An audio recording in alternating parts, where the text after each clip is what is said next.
Bismillahirrahmanirrahim. Sayur pria jangan diulang, sudah tentu pahit rasanya. Pembuka bicara terucap salam, semoga kita mendapat rahmatnya. Assalamualaikum warahmatullahi wabarakatuh. Puji syukur kehadiran Allah Subhanahu wa Ta'ala, karena atas nikmatnya kita dapat berkumpul di tempat ini. Salawat beriring salam tak lupa pula kita hadiahkan pada junjungan kita Nabi besar Muhammad Sallallahu Alaihi Wasallam dengan mengucapkan Allahumma sholli ala Sayyidina Muhammad wa ala ali Sayyidina Muhammad. Yang saya hormati Kepala SMP Negeri 11 Bintan, Bapak Sudaromi SSMPD. Selanjutnya Bapak Ibu Majelis Guru dan rekan-rekan calon guru penggerak Angkatan 10 Kabupaten Bintan. Pada kesempatan ini, izinkan saya, Selin Apriliana, untuk memandu kegiatan diseminasi budaya positif sebagai pemenuhan aksi nyata pada program pendidikan guru penggerak Angkatan 10 Kabupaten Bintan. Demi lancarnya kegiatan kita pada hari ini, marilah sejenak kita menundukkan kepala, memohon rahmat dari Allah Subhanahu wa Ta'ala agar kegiatan kita ini dapat berjalan dengan lancar. Doa akan dipimpin oleh Bapak Adi Sufairi. Kepada Bapak disilakan.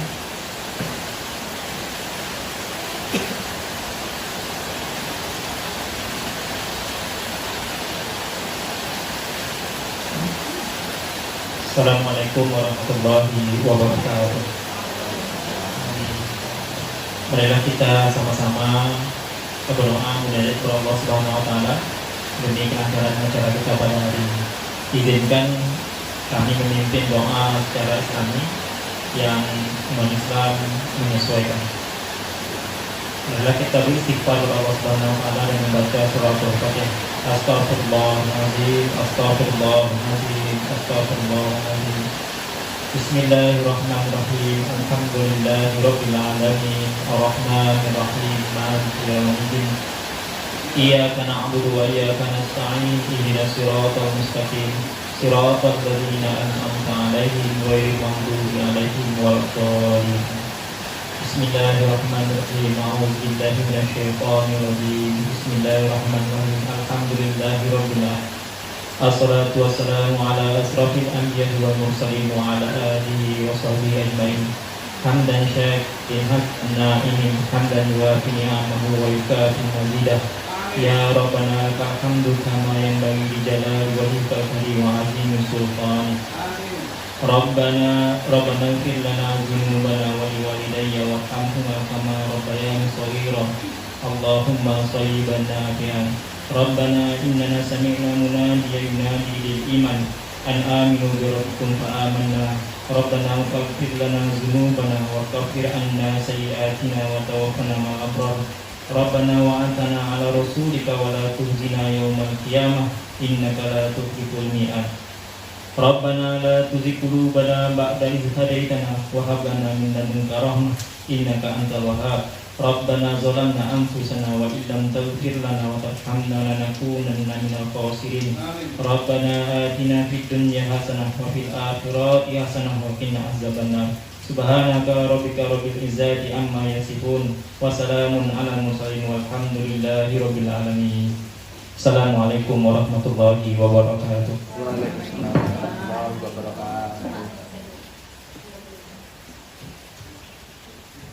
Amin amin ya robbal alamin. Semoga doa yang kita lapaskan dan kita sampaikan kepada Allah Subhanahu wa Ta'ala dijabah oleh Allah Subhanahu wa Ta'ala.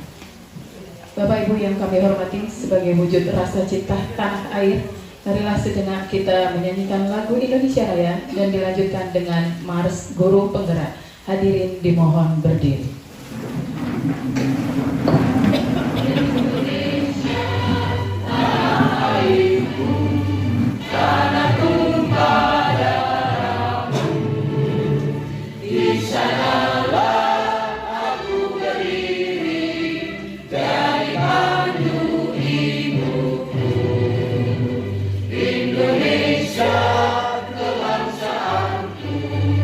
Bangsa dan tanah airku.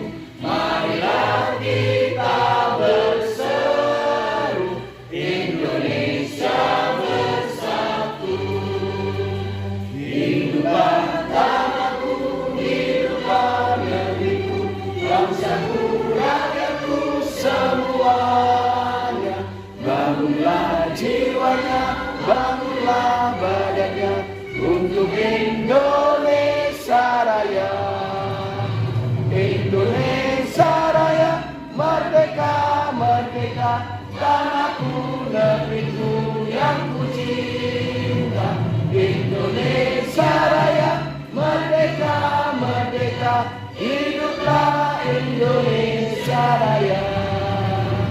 Indonesia Raya, merdeka, merdeka, tanahku, negeriku yang ku cinta. Indonesia Raya, merdeka, merdeka, hiduplah Indonesia Raya.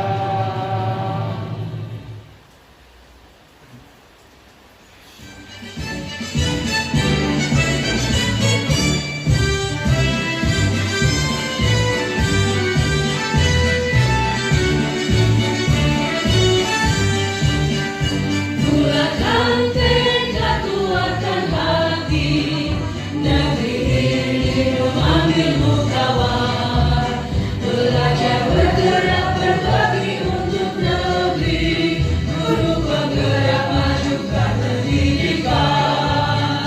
Guru penggerak menghamba pada murid, kreatif rancang pembelajaran, agar potensi tingkatkan prestasi, lahirkan profil belajar Pancasila.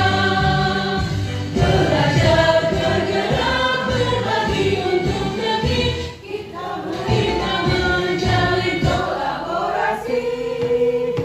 Belajar bergerak berbagi untuk negeri, berkolaborasi. Belajar bergerak berbagi untuk negeri, demi bakti pada Ibu Pertiwi.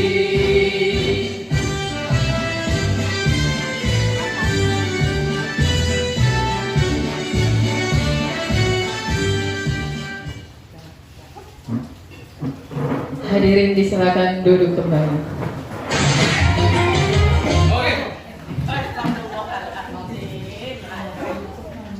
Bapak Ibu yang kami hormati, rangkaian kegiatan pembukaan telah kita lewati.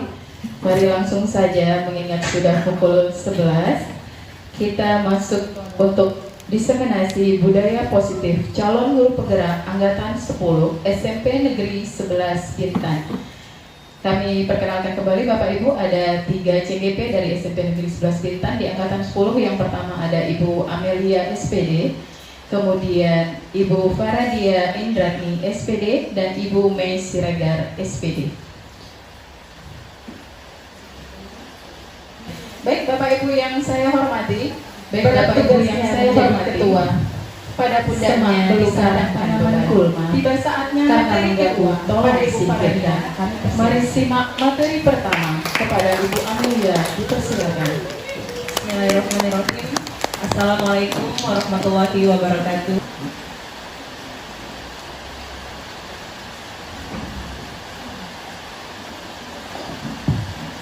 Bismillahirrahmanirrahim. Assalamualaikum warahmatullahi wabarakatuh.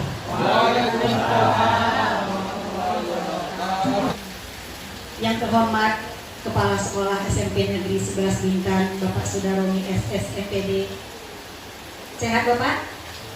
Alhamdulillah. Yang saya hormati rekan guru hebat yang tentunya masih semangat pada hari ini ya Bapak Ibu. Terima kasih telah memenuhi undangan kami untuk penyebaran pemahaman diseminasi budaya positif di sekolah kita, khususnya di modul 1.4 ya Bapak Ibu. Perlu kami ingatkan kembali Bapak Ibu, tidak ada maksud kami untuk menggurui. Kami di sini hanya ingin berbagi informasi. Bukan kamilah yang tahu segalanya, bukan pula kami yang paham dan mengerti dengan materi ini, tapi sama-sama kita belajar ya Bapak Ibu. Ini adalah konsep inti budaya positif yang akan kami paparkan pada hari ini. Dan kami sudah menyepakati dan berbagi tugas dengan teman saya yang bernama Ibu Mei Siregar dan Ibu Faradia Indratni untuk disiplin positif dan nilai-nilai kebajikan serta teori motivasi dan hukuman beserta penghargaan ini saya sendiri yang akan memaparkannya. Kemudian keyakinan kelas serta 5 kebutuhan dasar manusia akan dipaparkan oleh Ibu Faradia Indratni SPD. Dan terakhir 5 posisi kontrol dan segitiga restitusi akan disampaikan oleh Ibu Mei Siregar SPD. Baik Bapak Ibu, sebelum kita lanjut dengan materi saya, supaya semangat kita SPK dulu ya. Boleh ke depan Bapak Ibu izin kita baris di depan membentuk 2 barisan ya. Boleh laki-laki 1 barisan, ibu-ibunya barisan 2, 3 atau 4. Ya biar semangat ya Bapak Ibu ya.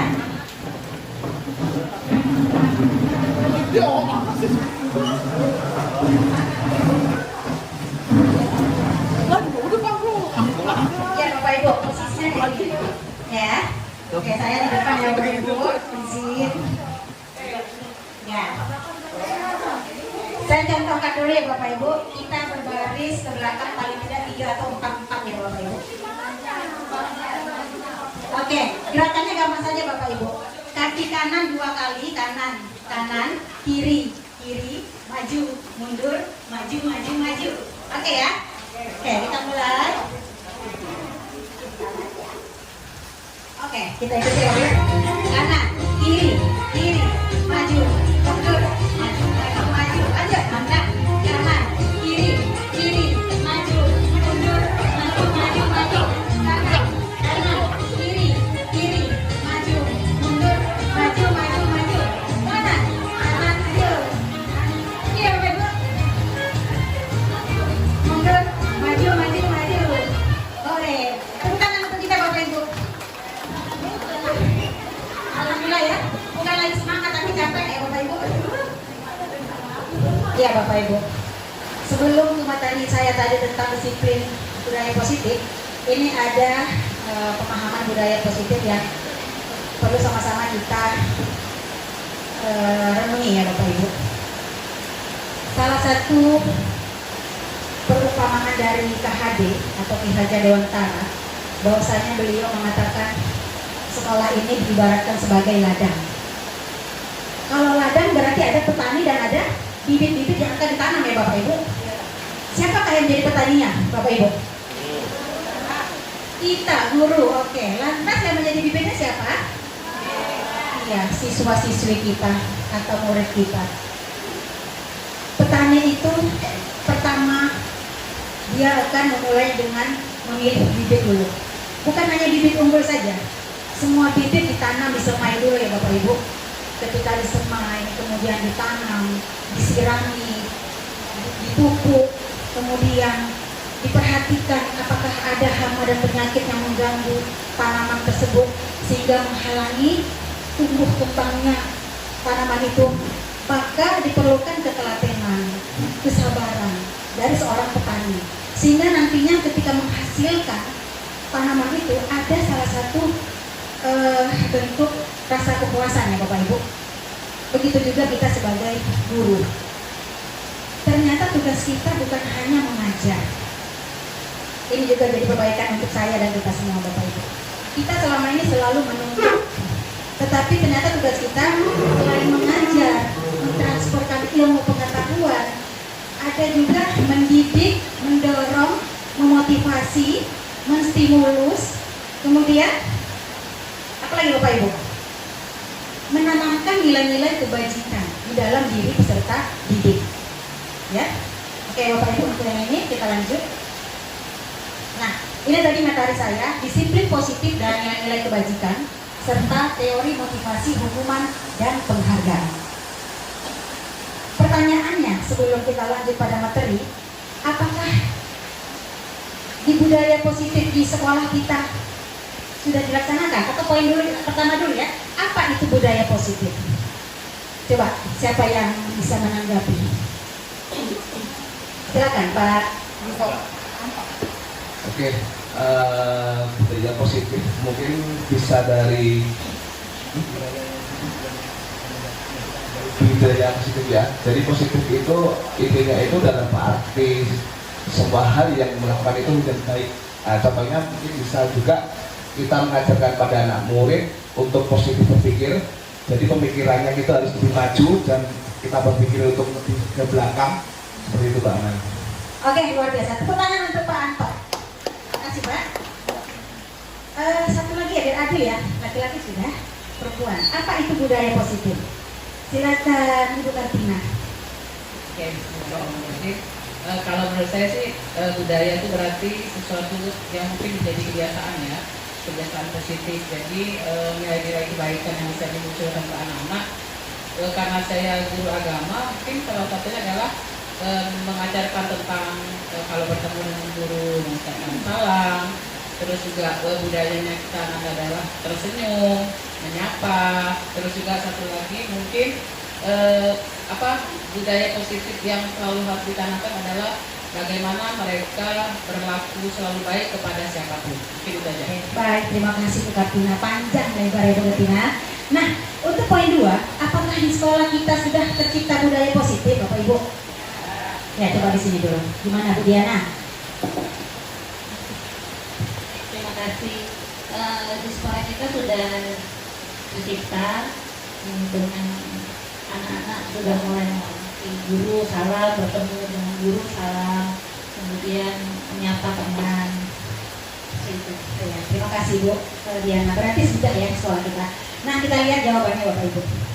Benar sekali untuk guru-guru yang menjawab tadi. Untuk budaya positif itu adalah kebiasaan-kebiasaan di sekolah yang berpihak tentunya pada murid. Dan ini kita lakukan agar murid dapat berkembang menjadi pribadi yang kritis dan dilatih untuk bertanggung jawab. Ya Bapak Ibu. Untuk gambar ini adalah salah satu contoh saja Bapak Ibu. Kebetulan filenya cuma ada ini, jadi inilah yang saya sempat tempelkan. Ya, menjadi catatan ke depan. Kita perlu adanya dokumentasi Bapak Ibu, supaya lebih banyak lagi dokumentasi apapun kegiatan yang ada di sekolah kita. Gunanya nanti ketika kita ada administrasi, ada diminta aksi nyata, bisa kita masukkan foto-foto yang bervariasi Bapak Ibu. Inilah yang harus perbaikan bagi saya untuk perlunya banyak menyimpan foto-foto ini. Berarti untuk budaya positif ini ya Bapak Ibu, kita tanamkan kebiasaan-kebiasaan yang berpihak pada murid, dari gotong royong, kemudian percaya diri untuk tampil di depan, kemudian anak mandiri, dan ini untuk membuat media pembelajarannya secara kreatif. Nah, kita lanjutkan. Tadi Bu Diana mengatakan sudah ya. Nah, memang ya, kita sudah menerapkan, namun perlu konsisten untuk kedepannya. Sama-sama kita berkolaborasi untuk menerapkan budaya-budaya positif ini kepada peserta didik kita Bapak Ibu. Untuk poin pertama itu ada senyum, salam, sopan, santun. Nanti bisalah kita tempel di depan-depan pintu untuk menjadi pengingat atau dapat dilihat oleh peserta didik kita ya Bapak Ibu. Meskipun sudah diterapkan di sekolah kita, namun karena belum ada penekanan kepada anak, terkadang anak lupa. Kalau ini posternya nanti kita buat lucu-lucu, ditempel di depan pintu, kemudian di ruangan kelas, di tempat-tempat strategis yang ada di sekolah kita perbanyak lah Bapak Ibu. Kenapa? Karena kendalanya bagi kita di sini anak hanya beberapa atau sebagian saja yang menerapkannya ya Bapak Ibu ya. Ini untuk senyum salam sopan santun kita sudah menyambut di setiap pagi. Ini ada piket berdirian ya Bapak Ibu. Kita menyapa, kita menyalam. Ini juga merupakan salah satu contoh ya Bapak Ibu ya. Kemudian apakah di sekolah kita sudah melaksanakan kegiatan keagamaan? Sudah tentunya. Ini sudah dipandu atau dibina oleh Ibu Kartina sebagai guru agama dan Ibu Fahrina ya, untuk tadarusnya, yasinannya, sholat berjamaah duha dan zuhurnya, ada infak Jumatnya oleh Bu Erna. Ibu Erna, oke, semangat untuk kita. Kemudian literasi Senin ya, itu juga sudah berjalan. Alhamdulillah sudah banyak murid-murid kita yang berani tampil di depan memaparkan materinya. Anak itu akan mudah mencerna materi ketika sesama mereka saling memberikan materi. Ya, terkadang kita memberikan materi yang sama, tetapi anak lebih cepat mencerna kalau temannya yang memberikan materi itu. Makanya kita latih dari sekarang untuk anak tampil percaya diri di depan teman-temannya dulu. Nanti ketika dia sudah selesai tamat sekolah, mungkin ya ada jadi bupati, gubernur, udah nggak canggung lagi berbicara di depan umum. Ya Bapak Ibu ya, kita aja sebagai guru masih belajar. Saya aja grogi banget ini duduk berdiri di depan. Ya Bapak Ibu ya, kita lanjut untuk poin terakhir, menghargai keberagaman dan toleransi.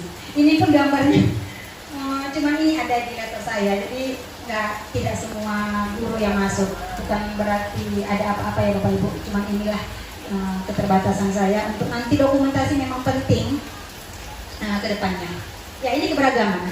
Di sekolah kita termasuk salah satu beragam ya, baik itu agama, suku, ras, budaya. Dari saya belajar pada PKN 4 itu di kelas 9 ada materi keberagaman di negara Indonesia. Dari kelas 9A sampai 9F itu beragam ya Bapak Ibu. Untuk di kelas 9D itu ada 4 agama. Berarti beragam karena 6 agama aja yang diakui di Indonesia. Belum lagi budaya. Banyak sekali, ada 7 atau 8 budaya. Ya, tapi apakah dengan keberagaman kita saling bersaing? Kita saling berpecah belah? Tidak ya Bapak Ibu ya? Alhamdulillah di sekolah kita terjalinnya toleransi. Ketika agama Islam melaksanakan ibadah di musola, agama lain yang Kristen Protestan di panggung, dan ada juga agama Buddha yang di kelas. Itu artinya kita yakin dan khusyuk dengan pembelajaran agama kita masing-masing. Oke, kita lanjut Bapak Ibu. Nah, inilah masuk pada poin materi saya, disiplin positif. Bapak Ibu, masih semangat? Semangat. Oke.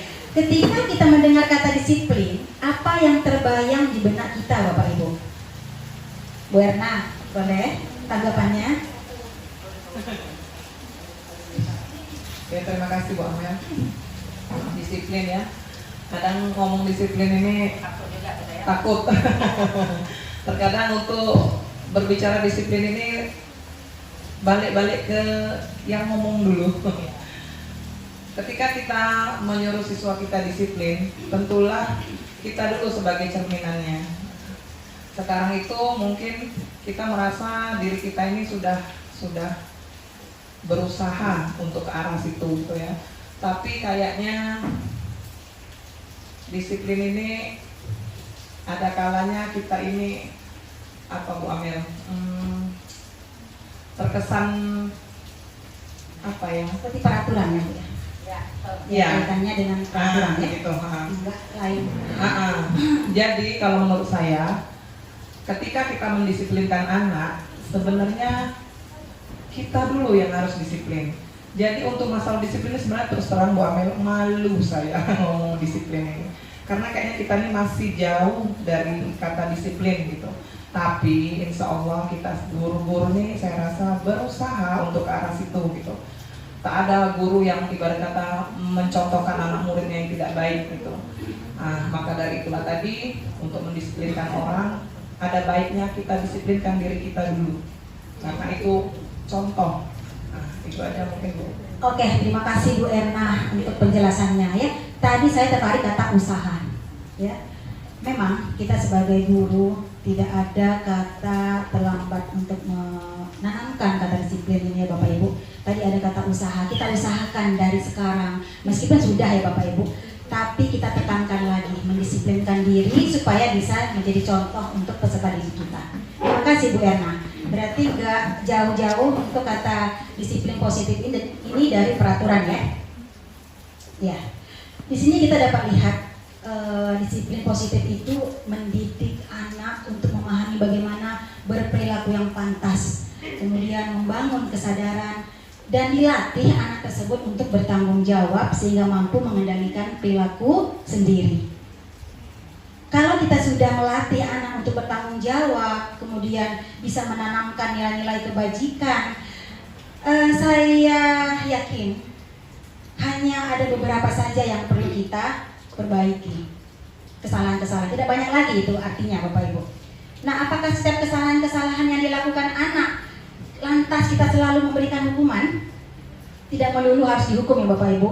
Selama ini kita salah, kita apa-apa dihukum, apa-apa diberikan sanksi, sehingga membuat efek jerah. Bukan berarti anak dihukum besok dia taubat. Bahkan dia bisa saja mengulangi jadi kata-kata bebal. Setelah bebal dia akan kebal, gitu ya Bapak Ibu. Biasanya ulang lagi. Langsung, lalu apa yang harus kita lakukan? Ya kita terus tanamkan nilai-nilai kebajikan tadi. Nanti akan dibahas setelah ini ada nilai-nilai yang beberapa yang perlu kita tanamkan. Ya intinya di sini sama-sama kita belajar ya Bapak Ibu. Seperti di awal tadi lah saya sampaikan, saya hanya ingin berbagi ilmu yang saya dapatkan, yang kami bertiga dapatkan pada program Guru Penggerak ini, dan sekarang kita mantapkan lagi untuk menanamkan disiplin positif pada anak. Tujuannya apa Bapak Ibu? Agar anak memahami tingkah lakunya sendiri, bertanggung jawab atas tindakannya, serta menghormati dirinya sendiri dan juga orang lain. Kalau anak sudah yakin dan mantap untuk dirinya sendiri, apapun halangan, permasalahan yang ada di sekelilingnya itu tidak akan menjadi masalah. Ya, ketika ada pembulian, ketika temannya melakukan mengganggu, kalau anak tersebut sudah kita tanamkan nilai-nilai percaya dirinya, mandirinya, berpikir kritisnya, rasa tanggung jawabnya, tidak akan ada yang namanya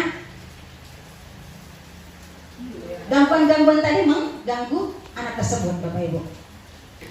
Kita lanjutkan. Nah, inilah nilai-nilai kebajikan secara universal. Sebenarnya sudah ada di dalam profil pelajar Pancasila, tapi ini lebih banyak lagi. Ada nilai tanggung jawab, ada keadilan, rasa syukur, kasih sayang, berpikir kritis, mandiri, kemudian anak kreatif, dan anak juga butuh kasih sayang, rajin, dan sebagainya. Nilai-nilai ini bisa kita gunakan untuk membuat keyakinan kelas nanti Bapak Ibu.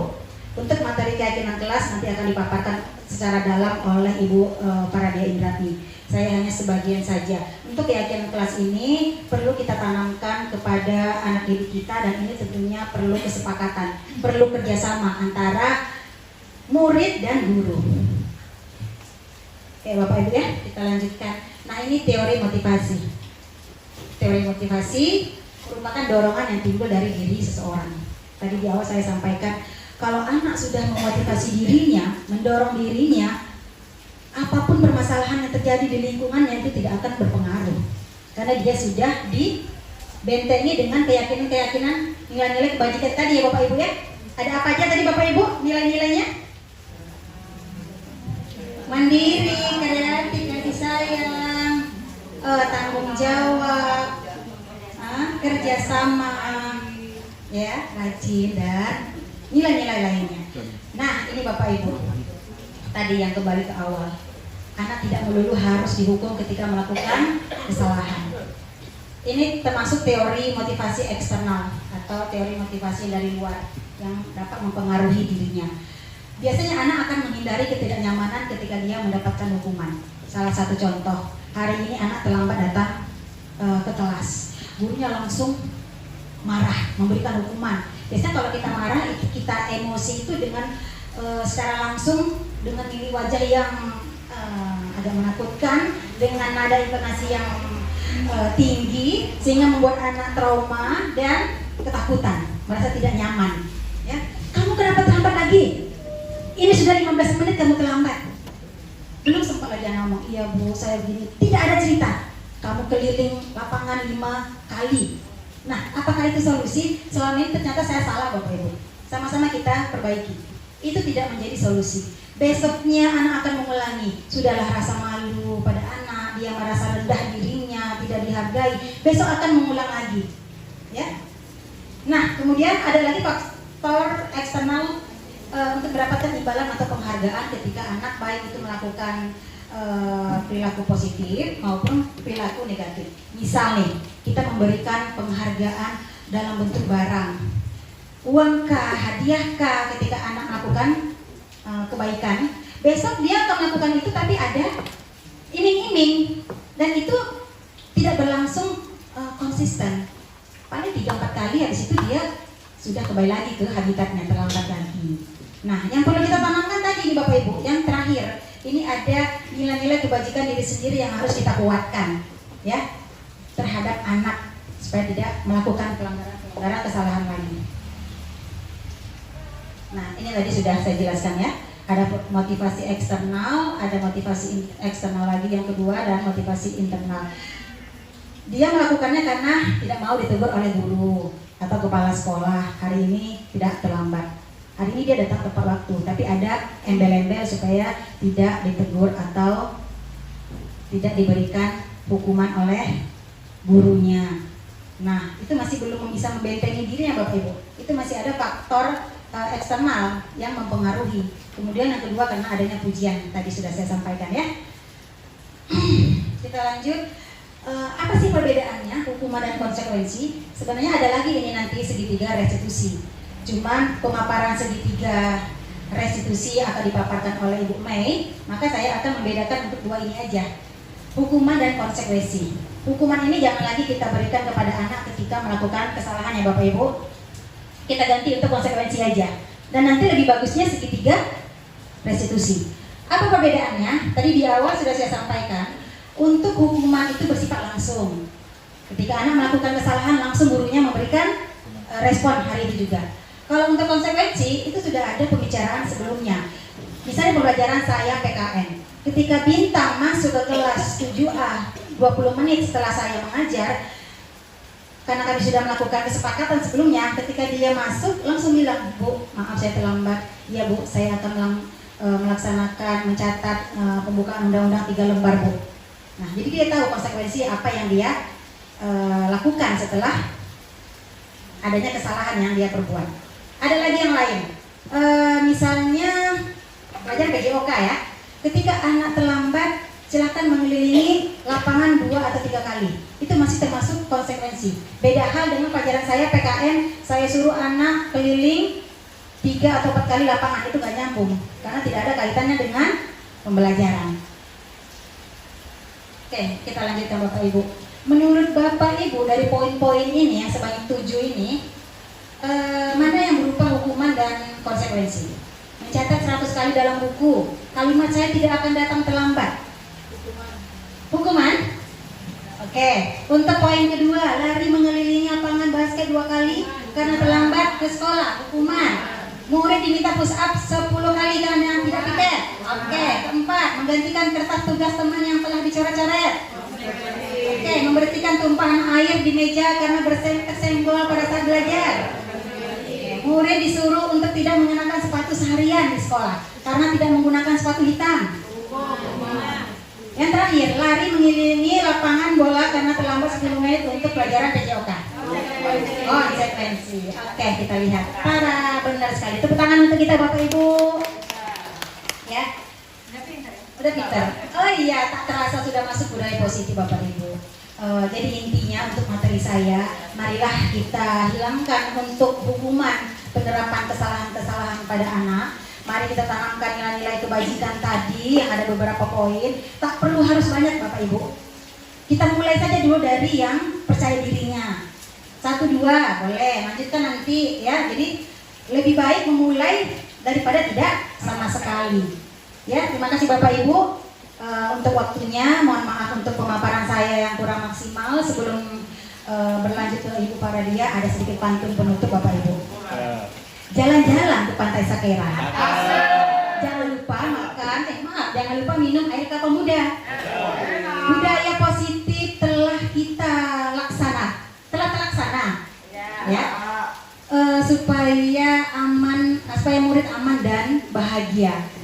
Terima kasih Bapak Ibu semua, dan silakan Ibu Paradia Indratni untuk memaparkan materinya. Wassalamualaikum warahmatullahi wabarakatuh. Baik, sekali lagi beri tepukan yang meriah untuk Ibu Amelia. Bapak Ibu, nanti kita sistemnya untuk tanya jawab di akhir saja setelah seluruh pemateri menyampaikan materinya. Baik Bapak Ibu, tadi sudah ada disiplin positif tentang kebajikan universal, disiplin positif, teori motivasi, dan hukuman serta konsekuensi. Jadi diingat baik-baik Bapak Ibu, kalau ada yang mau ditanyakan nanti boleh langsung ke Bu Amelia sebagai pemateri. Baik Bapak Ibu yang saya hormati, berat tugasnya menjadi ketua. Pada pundaknya disandangkan beban. Tiba saatnya materi kedua. Pada Ibu Paradia, kami persilakan. Bismillahirrahmanirrahim. Assalamualaikum warahmatullahi wabarakatuh. Ice breakingnya adalah panjang pendek. Berhubung saya suka yang panjang-panjang, jadi saya mau Bapak Ibu panjang dan pendek. Kalau panjang itu kan biasanya gerakannya adalah panjang ini Bu ya. Oke, kalau pendek, lebih pendek. Sekarang kita balik Bapak Ibu.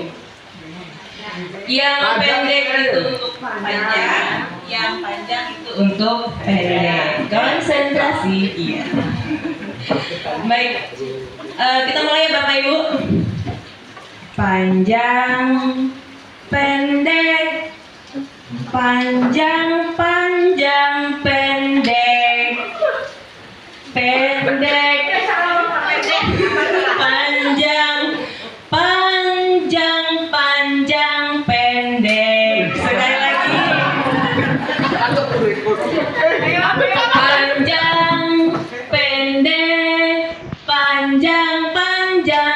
pendek, Oh ya. pendek, panjang, pendek, pendek, pendek, panjang. Bisa nggak Bapak Ibu? Tapi perlu konsentrasi ya.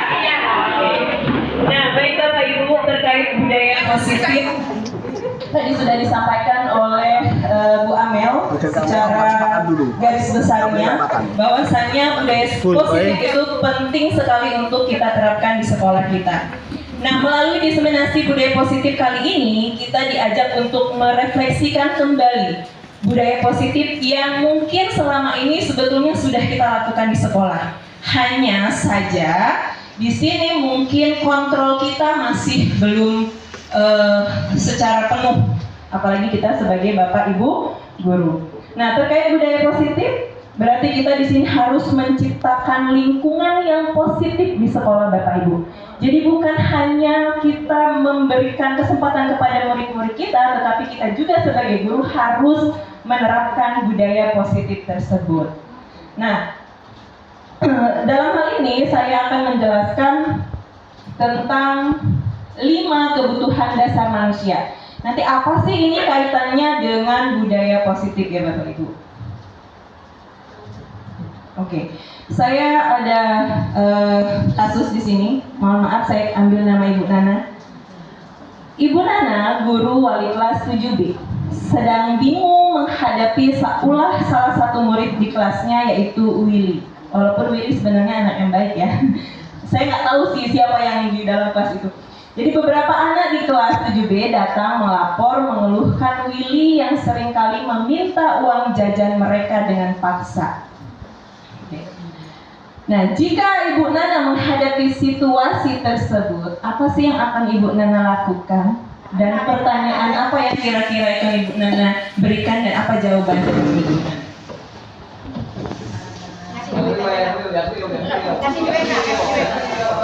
Pertama mungkin dipanggil dulu Bu Williamnya, kemudian ditanya benar atau tidak. Yang paling pertama saya lakukan, saya konfirmasi dulu itu benar atau tidak.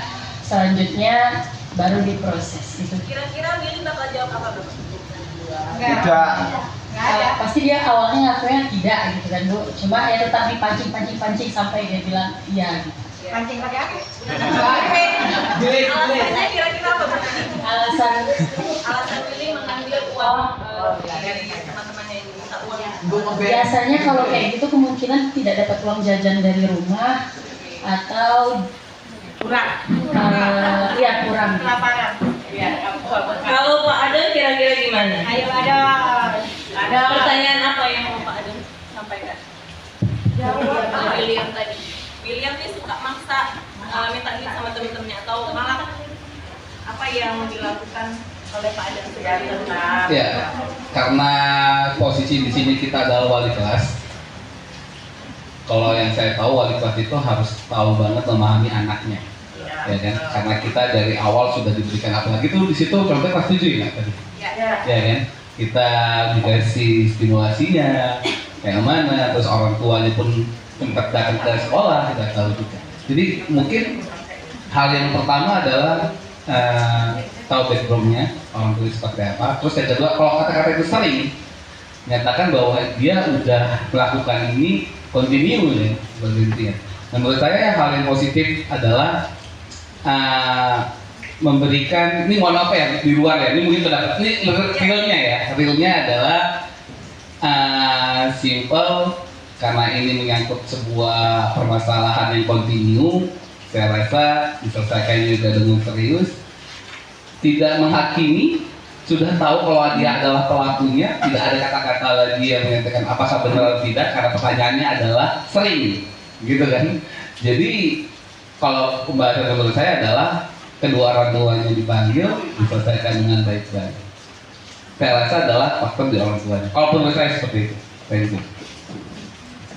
Terima kasih Pak Adel, Bu Nana. Berarti tadi dari jawaban Bu Nana sama Pak Adel bahwasanya dia merespon enggak marah-marah nih responnya ya. Pokoknya dipanggil dulu, kemudian Bu Nana tadi sampaikan bahwasanya dipanggil, dikonfirmasi dulu, berarti tindakan yang Bu Nana lakukan itu sudah benar sekali. Nah sekarang kira-kira Apa sih alasannya Willy melakukan hal tersebut? Oke. Apa yang Anda pahami dari kebutuhan dasar manusia? Jadi ini korelasinya dengan teori motivasi tadi ya Bapak Ibu. Bahwasanya setiap tindakan manusia itu memiliki tujuan tertentu. Ketika seorang murid melakukan suatu perbuatan yang bertentangan dengan nilai-nilai kebajikan atau melanggar peraturan, maka hal itu sebenarnya dikarenakan mereka gagal memenuhi kebutuhan dasar manusia. Oke, jadi ketika murid-murid kita itu melakukan kesalahan atau perbuatan, sebaiknya kita sebagai guru tidak boleh langsung marah-marah ya Bapak Ibu. Biasanya kan ini kita spontan, responnya tadi kita mengambilnya spontan. Kenapa kamu melakukan itu? Kamu tahu nggak itu perbuatan yang tidak baik? Nah seperti itu, tapi kita harus kalem. Ya, sebagai guru sekarang kita kalem, nggak boleh marah-marah Bapak Ibu. Nah sekarang kita lihat apa saja sih kebutuhan dasar manusia itu. Nah menurut William Glasser, seorang ahli psikologi dari Amerika Serikat, dia membagi 5 kebutuhan dasar manusia Bapak Ibu. Yang pertama itu adalah kebutuhan bertahan hidup, kemudian kebutuhan akan kasih sayang dan rasa diterima, kemudian yang ketiga kebutuhan akan kebebasan, yang keempat kebutuhan akan kesenangan, dan kebutuhan akan penguasaan. Oke. Yang pertama yaitu kebutuhan bertahan hidup atau survival. Bahasa kerennya betul nggak Pak Adon? Survival, kebutuhan bertahan hidup. Nah, kebutuhan yang dimaksud dengan kebutuhan bertahan hidup ini adalah kebutuhan fisiologis yang berhubungan dengan fisik ya Bapak Ibu, yaitu kebutuhan untuk kesehatan, kemudian rumah, tempat tinggal, makanan, dan lain sebagainya. Nah, ketika tadi Willy misalnya menjawab, kenapa kamu melakukan hal tersebut? Karena dia untuk bertahan hidup, untuk jajan karena dia lapar. Berarti di sini adalah si Willy sedang berusaha memenuhi kebutuhannya, yaitu kebutuhan akan makanan, yaitu kebutuhan untuk bertahan hidup. Nah, jadi kemudian yang kedua yaitu kebutuhan akan kasih sayang dan rasa diterima. Kebutuhan untuk disayangi, diterima, meliputi kebutuhan akan hubungan dengan koneksi sosial Bapak Ibu. Kebutuhan untuk memberi dan menerima kasih sayang, dan kebutuhan untuk menjadi bagian dari anggota kelompok. Kebutuhan ini juga meliputi keinginan untuk tetap terhubung dengan orang lain, seperti teman, keluarga, pasangan, teman kerja, dan kelompok di mana kita terhubung. Tidak hanya murid kita Bapak Ibu, orang dewasa juga memerlukan kebutuhan kasih sayang ini, betul nggak Bapak Ibu? Betul ya. Kebutuhan akan kasih sayang. Nah, kalau misalnya tadi Willy menjawab karena dia butuh perhatian kasih sayang dari apa yang dia lakukan tadi, dia kemudian kawan-kawannya melaporkan kepada gurunya, kemudian gurunya nanti menghubungi orang tuanya. Artinya dia di sini minta diperhatiin nih Bapak Ibu. Kurang perhatian atau kurang kasih sayang. Kemudian yang ketiga yaitu kebutuhan akan penguasaan atau pengakuan atas kemampuan. Nah, kebutuhan ini berhubungan dengan kekuatan untuk memperoleh sesuatu, menjadi kompeten, terampil, diakui prestasinya, didengarkan, dan memiliki rasa harga diri. Kebutuhan ini meliputi keinginan untuk dianggap berharga Bapak Ibu, kompeten, diakui, dihormati, dan dapat memberikan pengaruh. Kalau misalnya tadi Willy mengatakan alasannya adalah untuk kebutuhan penguasaan ya Bapak Ibu. Nah di sini si Willy merasa misalnya dia ini nih bisa diakui, dihormati oleh teman-temannya jadi takut gitu sama dia, sehingga dia terus-terusan untuk meminta uang kepada teman-temannya tadi. Nah di sini dia berusaha memenuhi kebutuhan akan penguasaan, kekuasaan, diakui oleh teman-temannya. Kemudian yang keempat ada kebutuhan kebebasan atau pilihan. Nah, kebutuhan ini berhubungan dengan kemandirian, otonomi, memiliki pilihan dan mampu mengendalikan arah hidup seseorang. Anak-anak dengan kebutuhan kebebasan yang tinggi, dia menginginkan pilihan. Mereka perlu banyak bergerak, suka mencoba hal baru dan menarik. Nah, jadi kaitannya dengan Willy tadi, kita sampaikan kaitannya dengan Willy. Dia tuh pengen mencoba hal baru nih Bapak Ibu. Kira-kira kalau misalnya saya berbuat seperti ini, apa ya yang akan dilakukan oleh Bapak Ibu guru saya gitu ya. Kira-kira saya dimarahin nggak ya? Gitu. Itu yang untuk mencoba hal baru atau kebebasan. Dia pengen bebas, dia nggak mau diatur. Kemudian yang terakhir, kebutuhan akan kesenangan, yaitu kebutuhan untuk mencari kesenangan, bermain dan tertawa. Nah, Glaser menghubungkan kesenangan dengan aktivitas belajar Bapak Ibu. Anak-anak dengan kebutuhan dasar akan kesenangan yang tinggi biasanya ingin menikmati apa yang dia lakukan. Nah, sekarang pertanyaan saya Bapak Ibu, apa sih kaitannya kebutuhan belajar ini dengan pembelajaran kita di kelas atau di sekolah Bapak Ibu? Kira-kira Bapak Ibu ada yang bisa menanggapi? Bu Susi mungkin? Kaitannya banyak sekali sih. Banyak anak yang caper, mungkin di rumah tidak ada kasih sayang. Mungkin Bapak Ibu ya, kita marah. Terus ada anak yang sok jagoan di sekolah sini, ada kan? Saya rasa memang benar Bapak Kepala Sekolah sering bilang, kita jangan menyalahkan anak terus. Mungkin anak di rumah kurang kasih sayang, di sini dia caper, cari perhatian dengan kita. Kesenangan gitu juga. Mungkin di rumah ada tidak ada yang diusilin, jadi di sekolah usil gitu. Sama yang malah, padahal dia ada duit, tapi dia pengen sok jagoan. Takut nggak dia sama saya? Gitu. Mungkin banyak, satu orang pun 5 kebutuhan ini ada semua di dia. Satu orang. Nah, padahal dia berduit, tapi itu tadi, saya pengen jadi penguasa di sekolah ini. Takut nggak dia sama saya? Terus caper loh, kebanyakan yang di sini caper. Itu sih Bu Farah, hubungannya ada di sekolah ini juga ada. Terima kasih Bu Susi. Ya, betul sekali ya Bapak Ibu. Jadi kaitannya dengan proses pembelajaran atau dengan kita di sekolah ini Bapak Ibu, kita sebagai guru harus memenuhi 5 kebutuhan dasar murid kita ini. Dengan bagaimana caranya Bapak Ibu kita memenuhi kebutuhan? Terus kalau misalnya dia nggak bawa, tadi kan dia malak nih, terus kita kasih uang gitu. Nggak seperti itu ya Bapak Ibu ya. Jadi kita kalau misalnya melihat anak-anak murid kita melakukan kesalahan atau pelanggaran, sebaiknya kita ajak untuk berdiskusi terlebih dahulu. Karena sebetulnya murid-murid kita, apalagi murid-murid kita di SMP 11 ya Bapak Ibu, yang pertama adalah mereka banyak kurang kasih sayang Bapak Ibu.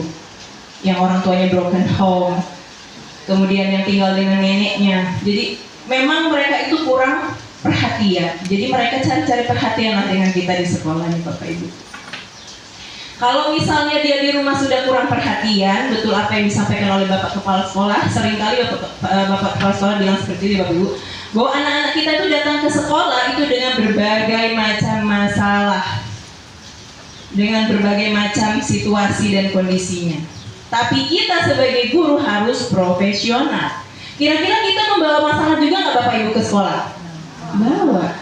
Bukan hanya anak kecil, bukan hanya peserta didik atau murid-murid kita. Kita sebagai orang dewasa pun juga membawa masalah yang beragam ke sekolah ini.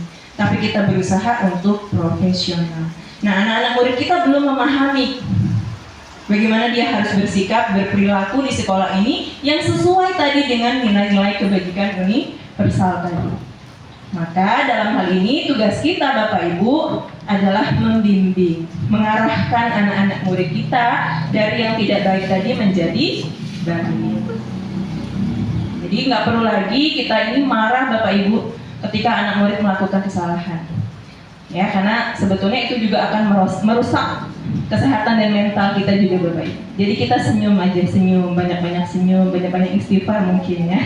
Supaya mendoakan anak-anak murid kita supaya mereka menjadi anak-anak murid yang sesuai dengan profil pelajar Pancasila. Oke, itu yang terkait tentang kebutuhan dasar manusia Bapak Ibu. Nah, dalam hal ini kepala sekolah juga harus bisa memahami kebutuhan dasar kita sebagai guru-guru nih Bapak Ibu. Ya Bapak Kepala Sekolah, mohon maaf. Jadi bukan hanya kita saja yang harus memahami kebutuhan murid-murid kita. Bapak Kepala Sekolah juga harus memahami kebutuhan guru-gurunya. Boleh nggak Bapak, saya butuh duit, boleh nggak? Ya, nggak seperti itu ya Bapak Ibu. Artinya di sini adalah Disiplin positif di sekolah itu sebetulnya adalah melibatkan kita semua warga sekolah, bukan hanya kita guru mengontrol perilaku siswa, tapi kita juga harus bisa mengontrol diri kita atau mengontrol emosi kita, Bapak Ibu. Kemudian selanjutnya tentang keyakinan kelas. 1 tahun yang lalu atau di awal tahun ajaran baru yang lalu, keyakinan kelas ini bukan merupakan sesuatu yang baru bagi kita ya Bapak Ibu. Karena kita sudah melaksanakan di awal tahun ajaran baru kemarin. Tahun lalu kelas 9 lalu ya, yang sudah lulus itu kita sudah mencoba menerapkan keyakinan kelas untuk bagaimana kita bisa menciptakan lingkungan yang positif di sekolah. Tapi sampai hari ini, apakah lingkungan yang positif tadi itu sudah betul-betul tercipta dan terlaksana di sekolah kita dengan baik? Nah, keyakinan kelas. Kenapa sih Bapak Ibu harus keyakinan kelas? Kenapa kok bukan peraturan kelas aja? Gitu ya Bapak Ibu. Kenapa harus keyakinan? Kenapa bukan peraturan aja? Kita analogikan dengan situasi seperti ini Bapak Ibu. Kenapa kita harus pakai helm saat mengendarai motor? Kemudian pada saat COVID kemarin, kenapa kita harus pakai masker keluar rumah? Kemanapun kita pergi, kenapa kita harus pakai masker? Untuk apa Bapak Ibu? Boleh. Kenapa kita harus pakai helm? Untuk helm melindungi diri kita sendiri, supaya kalau terjadi kecelakaan itu bisa melindungi kepala kita supaya tidak begitu parah ketika mengalami kecelakaan. Terus untuk masker dan cuci tangan ketika COVID kemarin itu juga salah satu melindungi tubuh kita dari virus yang ada dari luar, sehingga kita disuruh dan sangat diwajibkan ketika itu untuk memakai masker dan mencuci tangan ketika habis dari luar. Oke. Kenapa kita harus pakai helm ketika kita mengendarai kendaraan roda 2 atau motor? Untuk apa Bapak Ibu? Untuk keselamatan, untuk keamanan. Bukan supaya tidak ditilang ya Bapak Ibu, tapi untuk keselamatan atau untuk keamanan kita. Kemudian kenapa juga kita harus pakai masker keluar rumah, cuci tangan, patuhi protokol COVID waktu itu? Ya sama. Kenapa? Yaitu untuk kesehatan. Nah, keamanan, kesehatan, keselamatan itulah yang disebut dengan nilai-nilai kebajikan universal Bapak Ibu. Nilai-nilai yang kita yakini bersama, terlepas dari apapun latar belakang kita, suku kita, agama kita, budaya kita. Artinya itu dipahami oleh semua masyarakat, semua orang, itu semua individu. Kenapa mereka melakukan itu? Ya karena mereka ingin selamat, ingin aman. Itu yang diyakini. Nah, harapannya Bapak Ibu, ketika kita melakukan budaya positif di sekolah, anak-anak kita melakukan itu karena punya keyakinan bahwasanya memang itu harus dilakukan, bukan karena tadi takut oleh hukuman, takut dihukum, takut diapain gitu ya Bapak Ibu. Artinya di sini kita harus memberikan suatu keyakinan kepada anak murid-murid kita. Nah, suatu keyakinan itu akan lebih memotivasi seseorang dari dalam atau memotivasi secara intrinsik. Seseorang akan lebih bergerak dan bersemangat untuk menjalankan keyakinannya daripada hanya mengikuti serangkaian peraturan yang mengatur dan membuat ketidaknyamanan karena dilakukan secara terpaksa. Nah, karena kita tuh nggak bisa memaksa murid-murid kita untuk mematuhi peraturan Bapak Ibu. Kita tidak bisa memaksa. Yang kita bisa lakukan adalah mengontrol murid-murid kita. Karena kalau memaksa tadi nggak boleh kan Bapak Ibu. Sesuatu yang dipaksa itu tidak baik. Nah, keyakinan kelas merupakan sekumpulan nilai-nilai yang menjadi panduan perilaku kelas, disepakati dan dilaksanakan oleh seluruh warga kelas. atau seluruh warga sekolah. Nah, bagaimana sih caranya pembentukan dari keyakinan kelas ini? Mungkin Bapak Ibu ini sudah dilakukan, jadi di sini saya hanya menjelaskan mengulang kembali apa yang sudah kita lakukan untuk bahan refleksi kita agar visi misi sekolah kita itu bisa terwujud setelah hari ini ya Bapak Ibu. Oke, yang pertama itu keyakinan kelas dibuat oleh siswa dan guru. Jadi kita libatkan di sini murid-murid kita untuk curah pendapat. Apa sih keyakinan yang mereka ingin terapkan di kelas mereka? Dan apa yang misalnya kalau misalnya dia tidak mematuhi keyakinan tersebut, apa yang harus mereka lakukan? Artinya mereka sendiri yang menciptakannya. Kemudian keyakinan kelas itu dibuat dalam bentuk kalimat-kalimat yang positif. Jadi bukan lagi dilarang, jangan atau tidak boleh ini dan itu, tapi kalimatnya lebih kepada kalimat-kalimat yang positif, menghargai teman. Misalnya tidak boleh merusak fasilitas sekolah, dilarang merusak fasilitas sekolah. Tapi kita ganti kalimatnya misalnya dengan menjaga fasilitas sekolah. Kemudian yang ketiga, dijadikan pedoman berperilaku di dalam kelas. Jadi keyakinan yang sudah kita buat di kelas bersama murid-murid kita itu harus dilakukan Bapak Ibu. Itulah pedoman kita supaya di dalam kelas itu bisa menciptakan kelas yang kondusif, kelas yang positif. Kemudian yang keempat, dalam jumlah sedikit agar mudah diingat. Jadi nggak perlu banyak-banyak, nggak perlu panjang-panjang, tetapi supaya mudah diingat dan diterapkan. Jadi untuk apa banyak-banyak, untuk apa panjang-panjang kalau misalnya tidak dilaksanakan dengan baik. Kemudian keyakinan kelas itu bentuknya lebih abstrak daripada peraturan. Kemudian sesuai dengan kondisi kelas dan sekolah agar mudah diterapkan. Jadi nggak perlu susah-susah Bapak Ibu. Nggak usah kita pikir yang berat-berat. Jadi yang mudah aja, yang mudah bisa kita terapkan di kelas. Kemudian berupa pernyataan universal atau berupa pernyataan-pernyataan umum. Dan melibatkan semua warga kelas atau warga sekolah.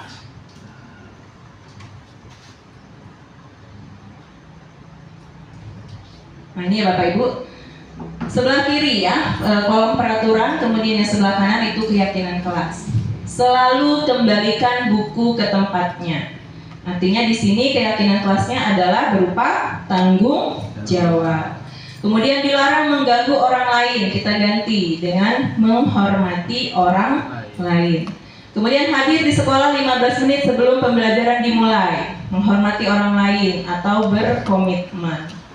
Kemudian dilarang melakukan kekerasan. Nah, keyakinannya adalah keselamatan, menghormati juga orang lain. Dilarang menggunakan narkoba. Keyakinan kelasnya adalah kesehatan. Bergantian atau menunggu giliran, menghormati orang lain, kemudian bersabar. Gunakan masker. Nah ini yang saya katakan tadi Bapak Ibu untuk kesehatan dan keselamatan. Kemudian jangan berdiri di kelas atau koridor, yaitu tentang keamanan dan keselamatan juga. Nah ini Bapak Ibu contoh waktu video melakukan keyakinan kelas, tapi ini videonya video tahun lalu, video kelas 9. Kebetulan yang kelas 8A kemarin saya tidak videokan, jadi ini saya ambil secara singkatnya saja Bapak Ibu. Nah ini keyakinan kelas 9E SMP Negeri 11 Bintan. Kami sangat semangat dalam belajar, kemudian kami jujur dan percaya diri, kami saling menyayangi, kami mengutamakan sopan dan santun, kami saling membantu dan bekerja sama, serta kami mengerti toleransi beragama. Nah ini keyakinan yang sudah kita rumuskan di kelas kita Bapak Ibu, dan saya yakin Bapak Ibu semua juga sudah menerapkan keyakinan tersebut di kelas. Cuma tadi posisi kita sebagai guru hanya posisi kontrol sebagai penghukum dan sebagai pemberi rasa bersalah. Seharusnya kita sebagai guru itu posisi kontrol yang kita berikan kepada murid-murid kita yaitu sebagai manajer Bapak Ibu. Nah nanti seperti apa sih posisi kontrol pemberi rasa bersalah, kemudian manajer dan penghukum, nanti kita akan menyimak pemaparan yang akan dipaparkan oleh Ibu Mei Siregar.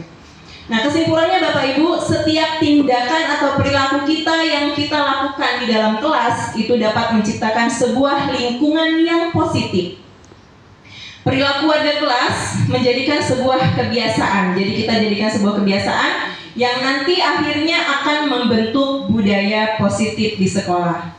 Hal pertama yang kita lakukan ialah dengan mewujudkan perilaku sekolah yang positif. Bukan hanya murid, tapi juga kita sebagai guru dan seluruh warga sekolah. Dengan apa Bapak Ibu? Dengan membuat keyakinan-keyakinan atau prinsip-prinsip bersama untuk mendapatkan nilai-nilai kebajikan yang disepakati bersama. Jadi Bapak Ibu, mulai hari ini mari kita bergerak bersama untuk menciptakan lingkungan yang positif di sekolah kita, agar murid-murid kita di sekolah merasa nyaman, merasa aman, dapat berpikir dan bertindak sesuai nilai-nilai kebajikan yang tadi, dapat bertanggung jawab. Nah, harapannya adalah itu semua dilakukan murid-murid kita atas dasar motivasi dalam dirinya atau motivasi intrinsik, bukan motivasi dari luar. Karena motivasi intrinsik itu lebih akan bertahan lama dibandingkan dengan motivasi yang dari luar atau eksternal. Oke, itu saja Bapak Ibu dari saya hari ini. Mohon maaf apabila terdapat kesalahan. Sepertinya Bu Mei Siregar sudah menunggu dengan lama. Saya berikan, kami kembalikan kepada Bu Siregar. Terima kasih. Assalamualaikum warahmatullahi wabarakatuh. Waalaikumsalam warahmatullahi wabarakatuh. Sekali lagi tepuk tangan Bapak Ibu. Masih semangat ya Bapak Ibu ya. Masih ada satu pemateri lagi. Nanti setelah itu kita lanjutkan. Jadi kita langsung saja, tidak terpotong dengan aktivitas lainnya. Baik Bapak Ibu yang saya hormati, harum baunya si kapulaga, pelengkap sup ayam supaya nikmat. Ibu Mei Siregar pemateri ketiga, kami persilakan dengan segala hormat.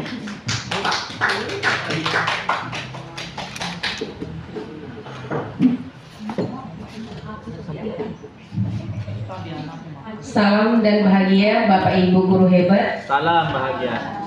Puji syukur kita panjatkan kepada Tuhan Yang Maha Kuasa atas kesempatan yang diberikan kepada saya untuk menyebarkan pemahaman budaya positif. Tadi Bu Amel, Bu Farah sudah menyebarkan juga dengan kawan-kawan semua. Semoga apa yang sudah disebarkan tadi dapat kita terapkan dalam pembelajaran kita. Dan terima kasih kepada moderator yang sudah memberikan kesempatan kepada saya. Dan terima kasih Bapak Ibu sudah hadir di tempat ini untuk memenuhi undangan kami. Oke, Bu Farah tadi udah ice breaking, berarti saya ice breaking juga, tapi nanti di akhir aja, biar jangan terlalu panjang ya Bapak Ibu. Ya. Oke. Di budaya positif ini ada tadi 6. Yang pertama kedua udah diambil oleh Bu Amel, yang ketiga keempat sudah diterangkan oleh Bu Farah, dan yang kelima dan keenam yaitu yang kelima yaitu 5 posisi kontrol, dan yang keenam yaitu segitiga restitusi. Di sini 5 posisi kontrol kita sebagai guru. Di sini ada 5 posisi kontrol. Yang pertama ada namanya penghukum, yang kedua ada pembuat rasa bersalah, yang ketiga ada kita guru ini jadinya sebagai teman, dan yang keempat kita guru ini sebagai pemantau, dan yang terakhir yaitu sebagai manajer. Oke, saya mau bertanya untuk Bapak Ibu, kira-kira, oh ya Pak Joko di sini kira-kira yang sering dominan yang Bapak lakukan yang mana nih ya Pak sebagai guru?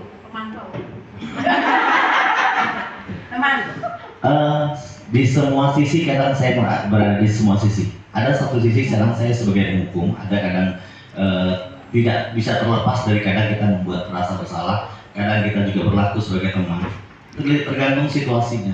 Tapi memang posisi terbaik itu ya manajer sebenarnya. Itu aja. Baik, terima kasih Pak Joko. Oke, tadi Bu Erna sudah ya. Sekarang selaku guru BK, oke Bu Ani, posisi Ibu yang sering di sini sebagai apa Bu? Terima kasih Bu Mei. Sama seperti Pak Joko, saya sering lima-limanya. Dan saya apabila itu tadi kalau yang Bu Farah bilang guru punya masalah dari rumah tadi ya, itu biasanya saya menjadi penghukum gitu. Cuma jarang. Saya sih lebih ke teman, biasanya anak-anak lebih curhatnya itu sebagai teman. Pembantu juga sering, karena sering minta ini minta itu ya. Dia sampai celana koyak pun saya yang menjadikan. Manajer juga seringlah mengarahkan siswa bilang, Bu, misalnya saya dengan nilai seperti ini, atau Bu, saya maunya saya sekolahnya di sini, tapi saya inginnya di sini kayak gitu. Saya juga mengarahkan. Baik, terima kasih Bu Ani. Oke, Bapak Ibu, ternyata posisi kontrol kita ini tadi di sekolah ya. Ternyata kita Bapak Ibu di rumah juga kita harus mempunyai posisi kontrol. Contoh Bu E di rumah, kira-kira posisi kontrol apa yang sering Ibu laksanakan? Kalau kita lihat dari posisi 5 posisi kontrol, ini memang selalu dilakukan, tetapi yang sering sekali saya temukan. Oke, terima kasih Bapak Ibu yang sudah memberikan pendapat. Selanjutnya, penerapan posisi kontrol dalam pembelajaran kita sebagai guru. Contoh kasus yaitu siswa tidak memakai atribut lengkap saat upacara bendera. Di sini posisi kita tadi ada 5, bisa sebagai penghukum, pembuat rasa bersalah, teman, pemantau, dan manajer. Oke, jadi jika kita sebagai guru, sebagai penghukum, kemungkinan kita nanti akan berkata kepada siswa kita, patuhi aturan sekolah nak, lalu berdiri di depan kelas.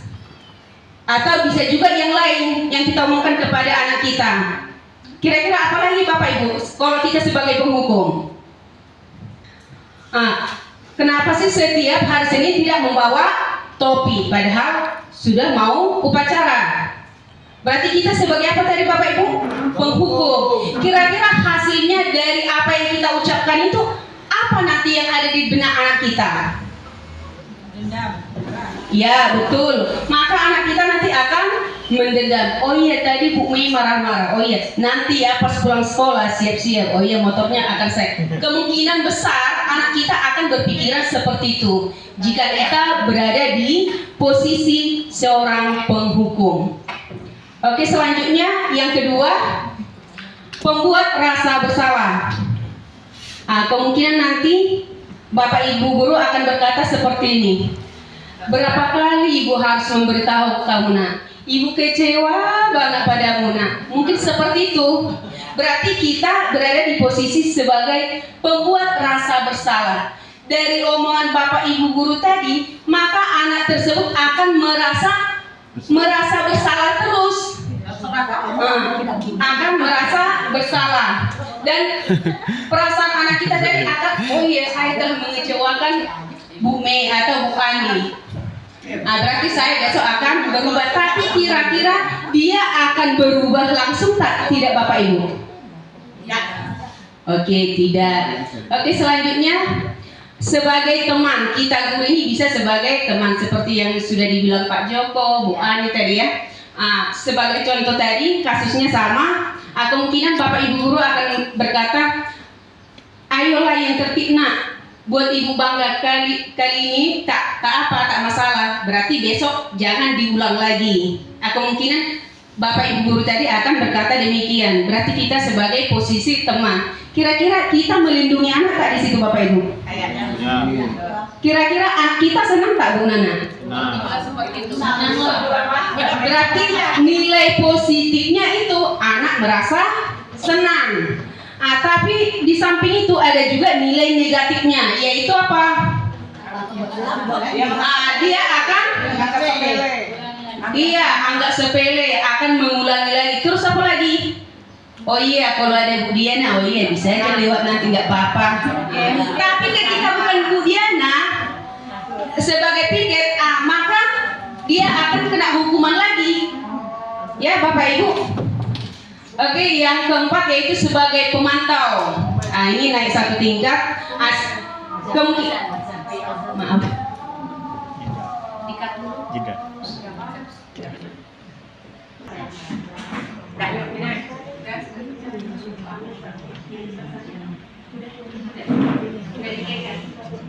Oke, kita lanjut ya Bapak Ibu. Oke, yang keempat yaitu kita sebagai guru di sini sebagai pemantau. Kemungkinan nanti kita sebagai pemantau, maka kita akan berkata kepada anak kita, "Nak, kamu sudah melanggar. Apa peraturan dan konsekuensinya?" Peraturan sekolah kita ya Bapak Ibu sudah ada, kira-kira anak kita ini nanti akan mengetahui apa konsekuensinya. Dari sini, dari hasilnya ini, maka murid tadi akan memahami konsekuensi dari apa yang sudah dilakukan, yaitu tidak memakai atribut lengkap saat upacara bendera. Oke, yang terakhir yaitu posisi kita sebagai guru, yaitu sebagai manajer. Jika kita sebagai manajer, maka kemungkinan nanti pertanyaan dari Bapak Ibu guru akan seperti ini. Apakah kamu tahu kesalahanmu?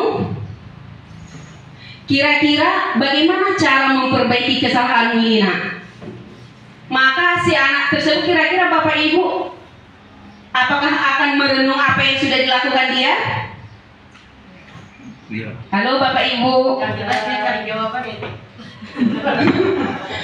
Maka nanti anak kita ini akan menjadi anak yang bertanggung jawab karena solusinya dari dalam diri sendiri, bukan dari orang lain. Oh iya, kalau peraturan berarti ada konsekuensinya. Itu namanya motivasi ekstrinsik. Tapi ini nanti motivasinya dari dalam diri anak tersebut, ya. Dan ini yang akan kita harapkan.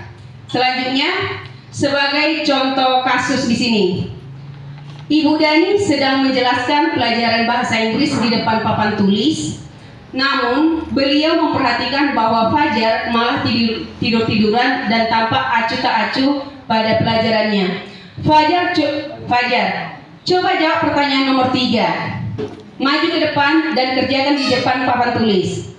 Fajar pun tampak malas-malasan maju ke depan, dan sesampainya di depan papan tulis, Fajar hanya terdiam terpaku sambil memegang buku bahasa Inggrisnya dan memainkan spidol di tangannya. Ayo Fajar, makanya jangan tidur-tiduran. Lain kali perhatikan. Sudah, sana duduk kembali. Kira-kira siapa yang bisa? Fajar pun kembali duduk di bangkunya.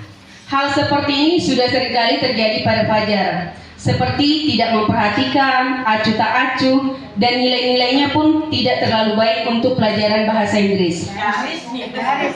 Pada saat ditegur oleh Ibu Dani, Fajar hanya menjawab, "Tidak tahu, Bu."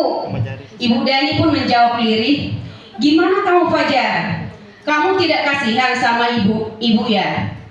Ibu sudah capek-capek mengajarkan kamu. Tidak kasihan sama ibu." Dan Fajar pun diam membisu. Oke, ini ada kasus. Mari sama-sama Bapak Ibu kita jawab dulu pertanyaan ini. Kebetulan tadi mengenai posisi kontrol sudah saya jelaskan tadi. Kira-kira di sini posisi kontrol apa yang diambil oleh Ibu Dani dalam pendekatan kepada Fajar? Tadi ada 5. Kira-kira Bu Daninya di sini sebagai apa? Oke, di sebelah kanan pembuat rasa bersalah, di sebelah kiri bagaimana? Oke, pembuat rasa bersalah. Kira-kira dari perkataan yang mana Bapak Ibu?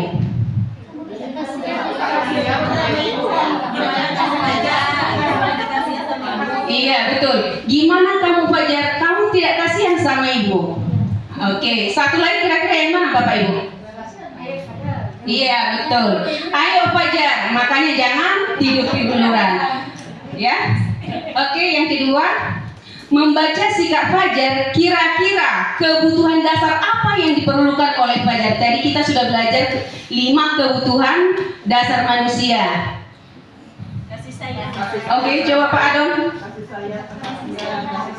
Iya, kebutuhan kasih sayang. Kira-kira apa lagi? Iya, berarti si Fajar ini pengen kesenangan. Kebutuhan kesenangannya itu kurang. Baru apa lagi kira-kira? Iya, betul, kebebasan. Mantap. Oke, selanjutnya, bila mana Ibu Dani mengambil posisi pemantau? Tadi ada yang benar sebagai posisi pemantau ya, di antara kita ini sudah melaksanakannya. Apa yang akan dilakukan atau dikatakan olehnya? Kira-kira pernyataannya seperti apa? Tadi kan posisi Bu Dani di sini sebagai pembuat rasa bersalah. Nah, kira-kira jika Bu Daninya sebagai pemantau, kira-kira pernyataan seperti apa? Coba Bu Rosi. Kalau sebagai pemantau. Sebagai pemantau mungkin dia akan mengatakan beberapa kali pelajaran Ibu, kamu Ibu perhatikan sudah banyak tidur. Kira-kira seperti itu. Bu Tina coba. Kira-kira seperti apa pernyataannya? Kamu kita jadi kayak gitu. Iya. Ngomongnya Ya mungkin nggak jauh beda juga dengan apa Bu Rosli ya. Selama ini Ibu lihat, Ibu perhatikan kok kamu kerjanya tidur-tiduran, misalnya malas-malasan. Baru nanti ditanya ada apa, nah biasanya saya seperti itu. Biasanya. Kalau saya enggak. Kalau saya udah capek dengan jaring gitu. Saya enggak.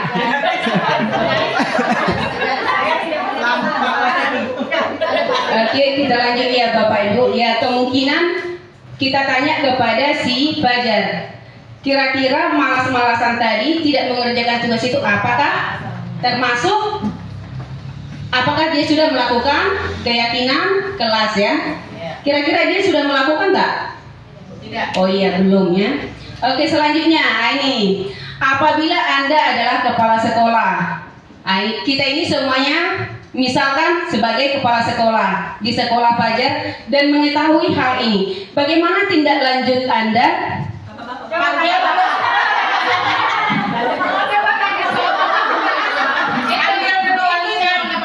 Oh iya, ini sebagai calon kepala sekolah.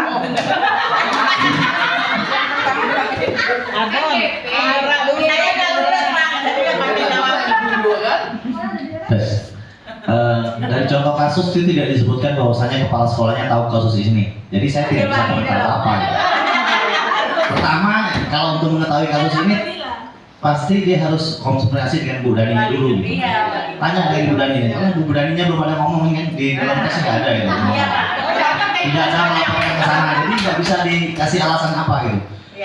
Kemudian ya pertama, ketika ini belum selesai dengan Bu Daninya, selesaikan dengan Bu Daninya dulu. Ini belum sampai ke ranah kepala sekolah.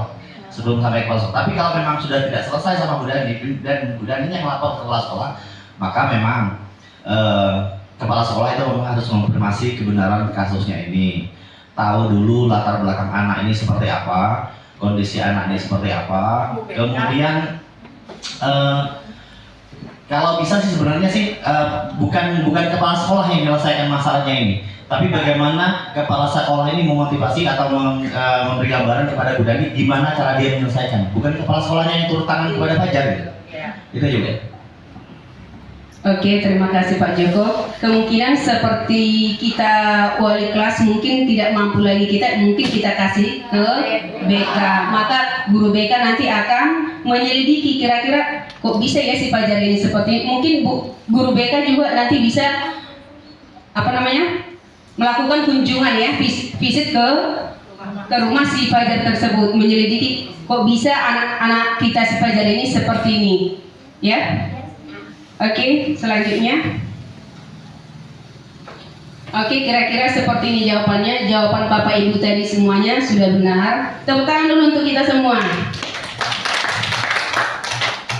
Oke, selanjutnya dari 5 posisi kontrol ini sebagai penghukum, pembuat rasa bersalah, teman, pemantau, ternyata yang 4 ini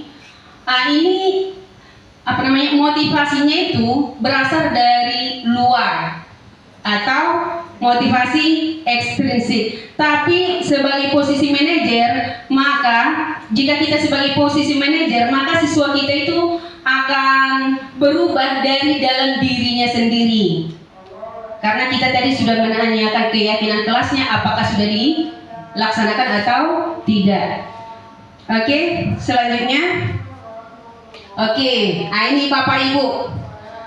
Setelah penjelasan dari 5 posisi kontrol ini, kira-kira kita mungkin kalau yang tadi kita belum tahu ya, seperti apa sih posisi seorang guru itu sebagai penghukum, sebagai teman, sebagai pemantau, sebagai manajer. Mungkin tadi kita belum. Tapi setelah penjelasannya, kira-kira yang sering kita laksanakan di sekolah ini kira-kira apa? Siapa yang belum ya? Oh, Bu Jasmi? Atau Bu Ika lah, Bu Ika. Terima kasih Bu Be. Kalau untuk saya, setelah saya lihat-lihat, saya lebih sering kepada pembuat rasa bersalah mungkin ya. Karena kalau anak bising apa selalu bilang, kalian tak kasihan sama ibu ya, udah capek-capek menerangkan tapi tetap nggak mau mendengarkan. Ya nggak tahu kalau yang lain. Terima kasih. Yang belum mengeluarkan suara, oh Mem. Mem. Oh, Bu Rizky. Diana untuk Saya sebagai Oke, terima kasih kalau Bu Rizky tadi sebagai teman. Oke, setelah inilah tujuan kami mendiseminasikan tentang budaya positif. Jadi harapan kita, ini pertanyaan yang terakhir. Harapan kita posisi kontrol yang mana Bapak Ibu setelah mempelajari ini? Manajer. Mungkin untuk melakukan ini Bapak Ibu untuk menerapkannya mungkin agak susah. Tapi kita mari sama-sama belajar untuk berubah, memperbaiki diri kita ya Bapak Ibu, karena kita ini ternyata masih banyak kurangnya, masih banyak kesalahan mungkin yang kita laksanakan ya Bapak Ibu. Jadi mari kita belajar bersama-sama, bergerak bersama untuk melakukan kita sebagai posisi manajer. Siap ya Bapak Ibu? Oke,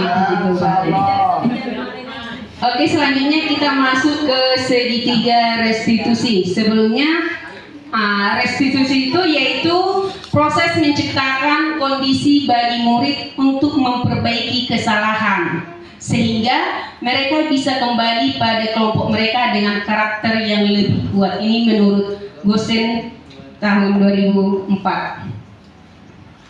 Selanjutnya, ciri-ciri restitusi itu seperti apa? Yang pertama, bukan menebus kesalahan, namun dia belajar dari kesalahan. Yang kedua, memperbaiki hubungan. Yang ketiga, tawaran bukan paksaan. Ya, tawaran bukan paksaan. Yang keempat, menuntun untuk melihat ke dalam diri. Yang kelima, mencari kebutuhan dasar yang mendasari tindakan. Selanjutnya yaitu restitusi diri ini cara yang paling baik. Setelah kita mempelajarinya, ternyata restitusi ini adalah cara yang paling baik. Terus fokus pada karakter bukan tindakan. Selanjutnya fokus pada solusi. Dan yang terakhir yaitu mengembalikan murid yang berbuat salah pada kelompoknya. Ini tadi Bu Amel sudah menerangkan tentang hukuman dan konsekuensi. Sekarang kita bandingkan tiga-tiganya. Kira-kira berbeda tidak Bapak Ibu? Sangat berbeda ya. Jika kita tadi sebagai penghukum, di kasus siswa sering tidak mengerjakan PR, guru menghukum siswa tersebut hormat bendera selama 10 menit. Itu adalah contoh sebagai penghukum. Kira-kira gurunya nanti bagaimana, Nak? Guru menjadi marah dan murid kira-kira bagaimana? Apakah dapat menerimanya? Tidak, mungkin siswanya nanti akan menjadi merasa takut. Selanjutnya konsekuensi. Konsekuensi ini guru memberikan konsekuensi untuk mengerjakan PR-nya saat istirahat atau dikerjakan sebanyak 3 kali lipat. Kira-kira ada tak hukuman juga di sini Bapak Ibu?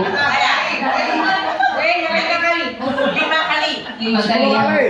Oke, selanjutnya guru tegas dan siswa menghormati peraturan. Ya, selanjutnya restitusi. Guru menanyakan keyakinan kelas. Kita tanyakanlah kira-kira ini siswanya si Jaris. Jaris, keyakinan kelas. Jaris tidak mengerjakan PR. Keyakinan kelas apa yang sudah kamu langgar, Jaris? Bisa seperti itu ya. Maka nanti Jaris akan berkata kira-kira keyakinan kelas termasuk yang mana ini Bapak Ibu? Berarti tidak disiplin ya, tidak disiplin dalam mengerjakan tugas. Garisnya saya tak tahu keyakinan kelas. Oke, selanjutnya Bapak Ibu, maka guru nanti akan terbuka dan siswa akan menghormati dirinya dan orang lain. Maka nanti si jari sini akan ada dalam dirinya. Oh iya, ini perbuatan yang saya lakukan ini adalah salah. Berarti bagaimana untuk memperbaikinya? Maka keyakinan kelas tadi kita tekankan lagi. Ya Bapak Ibu. Dia tak merasa Oke, ini segitiga restitusi. Langkahnya ada 3. Yang pertama, menstabilkan identitas. Dalam menstabilkan identitas ini, contoh, setiap orang pasti pernah melakukan kesalahan. Ya, kita pernah salah Bapak Ibu? Terus kamu bukan satu-satunya yang pernah melakukan ini. Ini yang akan kita bilang ke Jaris. Itu dalam menstabilkan identitas. Yang kedua, kita akan memvalidasikan tindakan yang salah yang dilakukan oleh Jaris tadi. Ya, dengan cara apa? Kamu tentu punya alasan mengapa kamu tidak mengerjakan PR tadi ya Bapak Ibu. Selanjutnya, adakah cara yang lebih efektif untuk mendapatkan apa yang kamu butuhkan? Apa cara yang lebih efektif untuk mengerjakan PR tadi? Itu tadi validasi tindakan. Yang ketiga yaitu menanyakan keyakinan kelas. Keyakinan kelas apa yang telah yang kita sepakati? Kita tanyakan kepada Jaris tersebut ya. Terus yang berikutnya, kamu ingin menjadi orang yang seperti apa? Jadi nanti setelah kita bertanya seperti itu, dia akan mengungkapkan dari dalam dirinya dan untuk berusaha untuk berubah. Jadi hanya 3 aja. 1, menstabilkan identitas. 2, memvalidasi tindakan yang salah. 3, menanyakan keyakinan. Oke, kebetulan ini ada percakapan. Minta tolong, yang tak pakai kacamata lah ya, berarti Bu Diana. Bu Diana ini sebagai Jane, saya sebagai Bu Mei. Ya.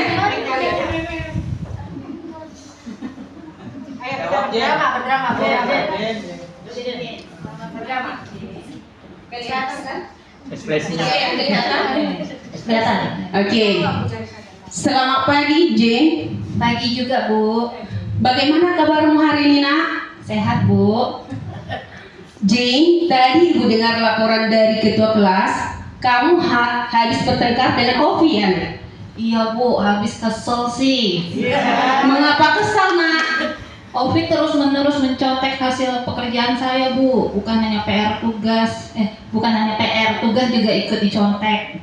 Oh, begitu. Wajarlah marah dan kesal. Jika Ibu di posisi kamu, Jane, maka Ibu juga akan berbuat hal yang sama. Lalu, apa yang kamu lakukan terhadap Ovi? Saya marah-marah, Bu. Saya maki-maki Ovi dan tanpa sadar saya menggebrak mejanya, Bu. Oh, begitu. Pasti kamu berbuat begitu, ada alasannya kan, Nak? Iyalah, Bu. Masa saya diam aja? Kan saya sudah susah payah mengerjakannya, tetapi Ovi hanya mencontek dan tidak mau berusaha sendiri. Iya, kamu wajar marah karena tidak rela pekerjaanmu dicontek begitu saja oleh Ovi ataupun orang lain. Ibu sangat menghargai tindakan kamu yang tidak berbuat lebih buruk dari apa yang kamu laksanakan, itu memukul ataupun berkata kasar. Iya, Bu. Sekarang coba kita pikirkan, kira-kira tindakanmu ini sampai menggebrak meja, apakah menurut kamu sesuai dengan keyakinan kelas yang kita sepakati? Tidak, Bu. Menurut kamu, keyakinan kelas apa yang sudah kamu langgar? Saling menghormati antar teman, Bu. Iya, betul. Saling menghormati antar teman dan tidak berkata kasar itu penting tidak untuk kamu? Penting lah, Bu. Baik, jika menurut kamu itu penting, jadi keyakinan kelas apa yang harus kamu lakukan pada saat sedang marah? Harus lebih sabar, Bu. Kamu bersedia memperbaiki masalahmu itu? Bersedia, Bu. Apa yang akan kamu lakukan untuk memperbaiki masalah ini?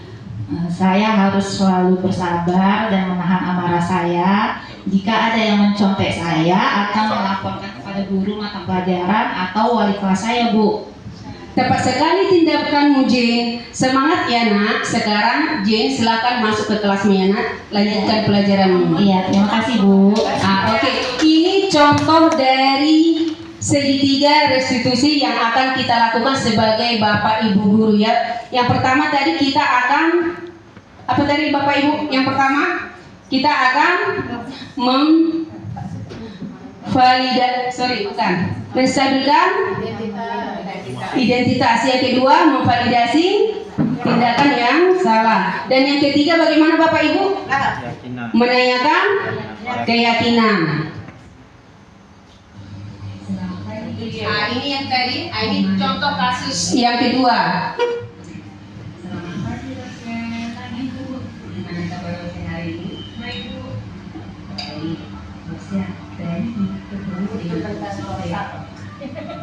Kamu sedang terlambat? Iya Bu. Seingat kamu sudah berapa kali Rosia terlambat? Adam udah makan. Sering terlambat. Apalagi sudah kesalahan. Baik berbuat kesalahan itu manusia sejak orang punya kesalahan. Yang terpenting kita bisa belajar dari kesalahan yang sudah kita buat dan kita berusaha untuk memperbaiki. Setuju tidak? Karena kita cari solusinya bersama ya. Terus ya, sering datang terlambat pasti punya alasannya. Mengapa Rosa sering datang terlambat? Saya sering begadang sampai bisa tidur. Kamu tahu keyakinan yang sudah kita sepakati. Kalau kamu datang terlambat ke sekolah, apakah sesuai dengan kesepakatan yang sudah kita buat? Tidak, Bu. Menurut kamu, kesepakatan atau keyakinan kelas apa yang sudah kamu langgar? Dari Zoom. Menurut kamu, disiplin itu penting untuk kehidupanmu? Penting, Bu. Betul. Menghargai waktu itu penting dan sangat bermanfaat bagi kita. Seperti dapat menghargai orang lain kita. Terus pekerjaan kita menjadi tidak menumpuk lagi. Dan kita juga dapat melatih rasa kepedulian kita.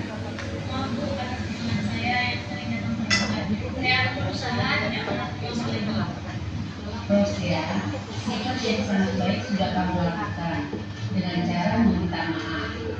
Menurut kamu, apa yang akan kamu lakukan agar kamu tidak terlambat lagi ke sekolah? Saya akan tidur lebih awal dan saya akan memiliki alarm supaya saya bangun lebih awal juga dan supaya saya datang sekolah tidak telat lagi. Baik Rosia, kamu sudah menemukan solusinya dan ini akan bekerja sama dengan orang tuamu supaya kamu datang tepat waktu ke sekolah tidak terlambat lagi. Sekarang Rosia silakan kembali ke kelasmu, lanjutkan pelajaranmu. Oke, dari kasus yang kedua Bapak Ibu sudah kita perhatikan Rosia tadi, maka dari diri Rosia sendiri ya untuk menyatakan bahwa dia akan apa tadi Bapak Ibu? Iya, akan memperbaiki kesalahannya dengan cara apa Bapak Ibu tadi? Iya, memasang alarm. Yang kedua apa Bapak Ibu? Akan datang lebih awal. Itulah yang akan kita harapkan. Oke, jadi dalam penerapan program disiplin positif ini, hendaknya kita sebagai guru memiliki standar kepribadian, profesional dan sosial yang baik. Jadi guru diharapkan di sini mampu merefleksi pada posisi kontrol saat ini. Bagaimana dirinya sebagai seorang among atau posisi manajer yang menuntun murid-murid menjadi insan yang mandiri, merdeka, dan bertanggung jawab. Dan dalam penyelesaian masalah, hendaknya kita sebagai guru menyelesaikan masalah itu dengan menggunakan segitiga restitusi. Itu aja yang dapat kami sampaikan. Semoga apa yang kami sampaikan bertiga tadi dapat kita terapkan dalam pembelajaran kita di sekolah. Terima kasih. Saya kembalikan kepada Bu Seri. Oh iya, sebelumnya tunggu dulu ya Bapak Ibu. Sebelumnya kita ice breaking dulu Bapak Ibu, silakan berdiri. Ini ice breaking yang terakhir. Oke, Bapak Ibu. Jadi Bu Farah mengenai menghitung tadi ya. Nah, ini juga menghitung. Tapi menghitungnya menggunakan jari. Jadi Bapak Ibu silakan gerakkan, jika nomor 1 ya seperti ini, jika 10, jika 7 ya. Nah, tapi kita perlu konsentrasi ya. Oke, Ibu dari saya soalnya Bapak Ibu menggerakkan tangan masing-masing. Sebagai contoh, 5 kurang 2, 7 kurang 5. Oke, sebagai tim penilainya Bu Farah dilihat ya gerakan tangannya ya. Oke, silakan Bapak Ibu, Bu Erna, silakan. 8 kurang 5. Iya. Bukan, jawabannya aja Bapak Ibu. 8 kurang 5. 7 kurang 2. 8 tambah 3. 5 tambah 4. Oke, berarti masih konsentrasi ya Bapak Ibu. Oke, Bapak Ibu, kami berharap bertiga ini, kami kan di sini sudah bergerak, sudah tergerak dan lagi bergerak dan akan menggerakkan Bapak Ibu guru. Dari penjelasan kami bertiga ini, kami mohon dengan sangat satu kalimat dari Bapak Ibu guru semua. Dari terserah saja Bapak Ibu, dari ke-6-nya tadi, terserah aja. Kalimat atau kata? Kalimat dan kata. Sangat bagus sekali, memotivasikan kami semua. Terima kasih. Terima kasih Bu Ei. Lanjut Bu. Sangat berinspirasi, mudah-mudahan kami bisa melaksanakan. Terima kasih Bu Susi. Sangat bagus sekali. Semoga menjadi motivasi untuk kami ke depannya yang belum bergerak. Ya, untuk saya pribadi semoga menjadi inspirasi saya untuk selalu bergerak dan bergerak menuju perubahan. Ya, itu aja. Sangat terinspirasi sekali, mantap. Untuk kami ke depannya semoga termotivasi untuk bisa seperti ibu-ibu juga. Terima kasih. Terima kasih. Maksud saya di sini bukan penilaian terhadap kalian bertiga ya Bapak Ibu, tapi tentang materi yang sudah kami sampaikan. Apakah Bapak Ibu mendukung? Jadi harapan kami di sini Bapak Ibu guru ikut tergerak, bergerak dan akan menggerakkan gitu. Jadi kita ini semuanya adalah guru penggerak, ya. Oke, lanjut. Terima kasih. Dari materi yang sudah disampaikan oleh ketiga kawan tadi sungguh sangat menginspirasi sekali. Mudah-mudahan kita semua termasuk saya bisa sama-sama ikut bergerak dan tergerakkan. Terima kasih kepada ibu yang bertiga tadi. Support bagi saya walaupun saya udah tua. Baik, seyogianya kata kepala sekolah saya. Semua guru itu adalah penggerak. Jadi tanpa CGP pun sebenarnya guru itu sudah bergerak. Materi yang diberikan sangat menginspirasi saya. Mudah-mudahan saya selalu terinspirasi dengan ini. Dan pesan saya kepada sahabat-sahabat saya bertiga, tetaplah melanjutkan apa yang Anda sudah dapat. Tentu kalau setiap guru penggerak sudah menggerakkan sesuai dengan yang Anda peroleh, saya yakin dan percaya setiap sekolah pasti jauh lebih maju. Terima kasih. Bu Amel, Kak Farah bergerak. Sama-sama bergerak gitu ya Bu. Oke, terima kasih Bu Nana. Baik, dari materi yang diberikan menginspirasi sekali. Semoga kita semua yang belum tergerakkan dan segera tergerakkan. Lanjut Pak Ado.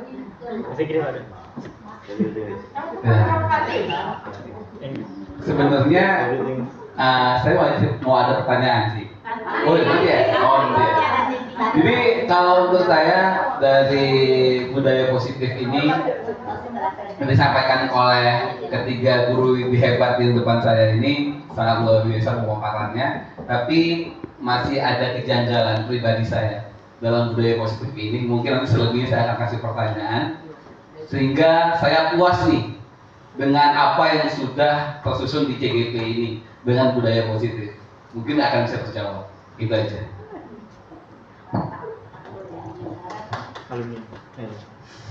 Alumni.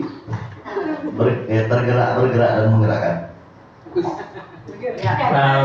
Materinya bermanfaat, memberi kami guru merefleksi diri, karena kadang-kadang kita merasa benar apa yang kita putuskan, apa yang kita lakukan kepada siswa. Ternyata masih banyak kekurangan yang harus kita benahi. Terima kasih. Terima kasih Pak Adi. Lanjut Bu Erna. Ya. Sedikit aja Bu. Ya, terima kasih Bu atas ketiga pemateri hari ini. Jujur, ini ayo kita sama-sama sebagai guru berusaha merubah dulu diri kita, karena saya yakin kita ini dari kita dulu. Kalau kita sudah berubah, insya Allah anak kita itu mencontoh kita. Jadi walaupun susah sebenarnya Bu, tapi ayo kita berusaha, karena untuk menjadi yang tidak pemarah kata Bu Farah tadi itu butuh proses sepertinya, ya, tergantung dengan situasi lah. Oh, satu lagi, sebelum kita terapkan ke anak didik kita, ada baiknya dari materi ini, budaya positif ini, untuk kita dulu kalangan guru-guru, ke dalamnya dulu, perbaiki dulu kita, hubungan kita, insya Allah lah akan berdampak kepada anak murid kita juga. Sekian, terima kasih. Terima kasih, materi yang bermanfaat dan siap menuju perubahan. Iya. Oke, selanjutnya kepada Bapak Kepala Sekolah. Bapak boleh hadir ini menyampaikan, jadi sekaligus saja, boleh? Oke. Nanti saya juga menyampaikan, tapi di closing nanti mungkin. Oke. Harusnya tadi tanya jawab dulu ya Bu Mei. Lupa Bu Mei, nggak apa-apa. Ya, harusnya refleksinya tadi setelah semua selesai, karena masih ada yang mengganjal mungkin. Baik Bapak Ibu yang saya hormati, seluruh rangkaian materi tentang materi budaya positif sudah disampaikan oleh 3 calon guru penggerak angkatan 10 SMP Negeri 11 Bintan. Terima kasih. Sekali lagi tepuk tangan untuk Ibu Amelia, Ibu Faradia Indrani, dan Ibu Mei Siregar. Oke, saya tanggapi tadi Bu Mei yang bagaimana tadi untuk menjadi kepala sekolah, menanggapi yang tadi ya Bu Mei. Nah, nanti Bu Mei sepertinya sudah kejauhan. Nanti ada di bujukan moral dan dilema etika modul 3.1. Nah, ya. Oke, baik. Bapak Ibu saya hormati, mungkin ada pertanyaan atau masukan untuk ketiga pemateri kita dari apa yang sudah disampaikan tentang budaya positif, tentang keyakinan kelas, motivasi eksternal dan internal tadi, intrinsik. Kemudian ada budaya positif tadi ya. Kemudian ada 5 posisi kontrol, kemudian ada keyakinan kelas, lalu apa tadi Bumi? 5 kebutuhan dasar, kemudian yang terakhir ada penerapan segitiga restitusi. Baik Bapak Ibu, saya akan memandu kegiatan kita pada hari ini. Mungkin ada yang ingin mengajukan pertanyaan. Pak Adan tadi? Boleh? Mikrofon di mana? Oke, silakan Pak Adan. Oke, bismillahirrahmanirrahim. Assalamualaikum warahmatullahi wabarakatuh. Waalaikumsalam. Baik, saya mohon izin ingin bertanya karena saya sudah mendengar budaya positif ini ketika Bu Seli menjadi CGP dan saya coba terapin itu di kelas, dan ketika saya terpilih menjadi pembina OSIS pun saya sempat terapin yang udah saya pelajari bersama Bu Seli waktu Bu Seli CGP pertama ya. Lantas pertanyaan saya begini, apakah semua materi yang tadi diberikan dari ada yang jadi penghukum, manajerial dan semacam, apakah harus semua anak itu kita samakan? Apakah kita tidak boleh ketika kita berhadapan sama si A kita menjadi penghukum, ketika kita berhadapan sama si B kita jadi manajerial, ketika kita berhadapan sama si A kita menjadi yang bersalah itu?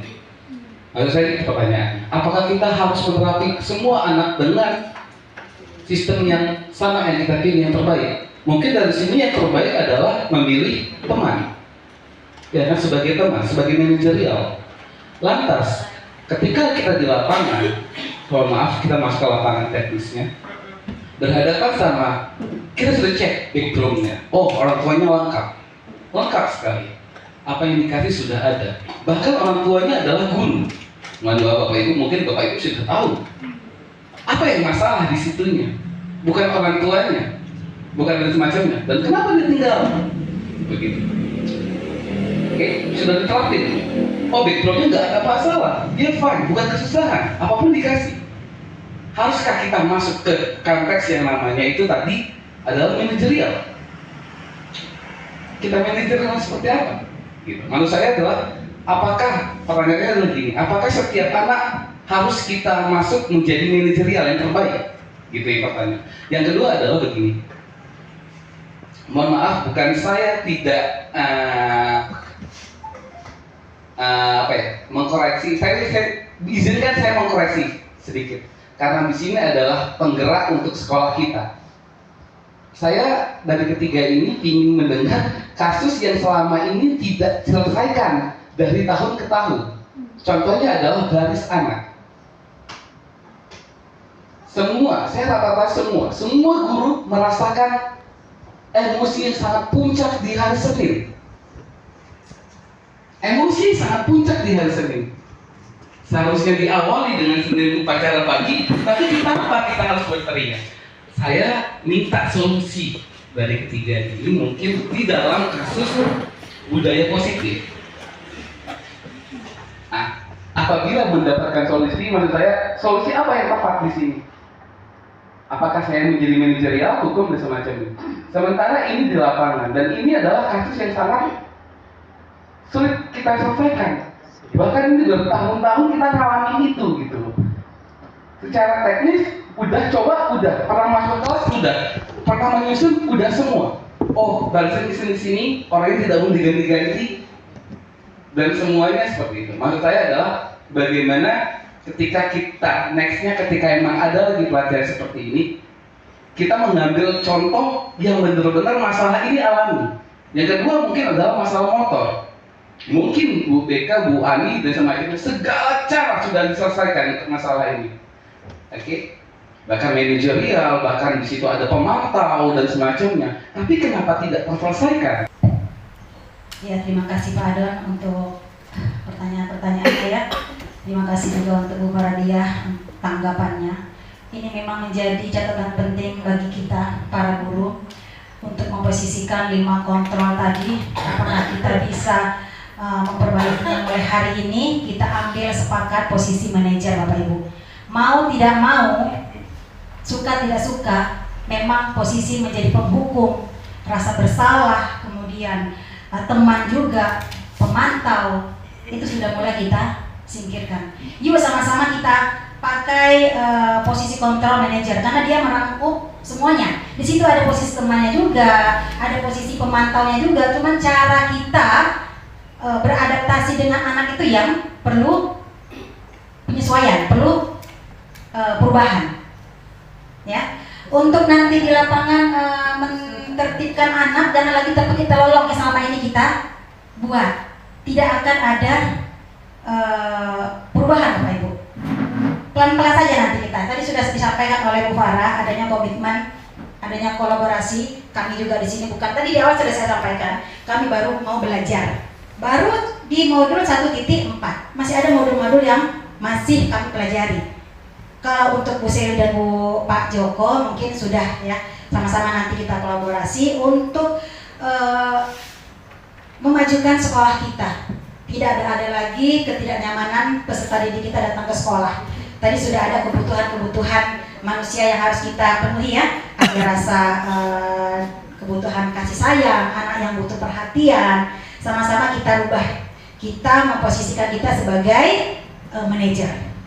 Tidak harus emosi, ya, tidak harus emosi sebagai tolak ukur kita untuk penyelesaian masalahnya.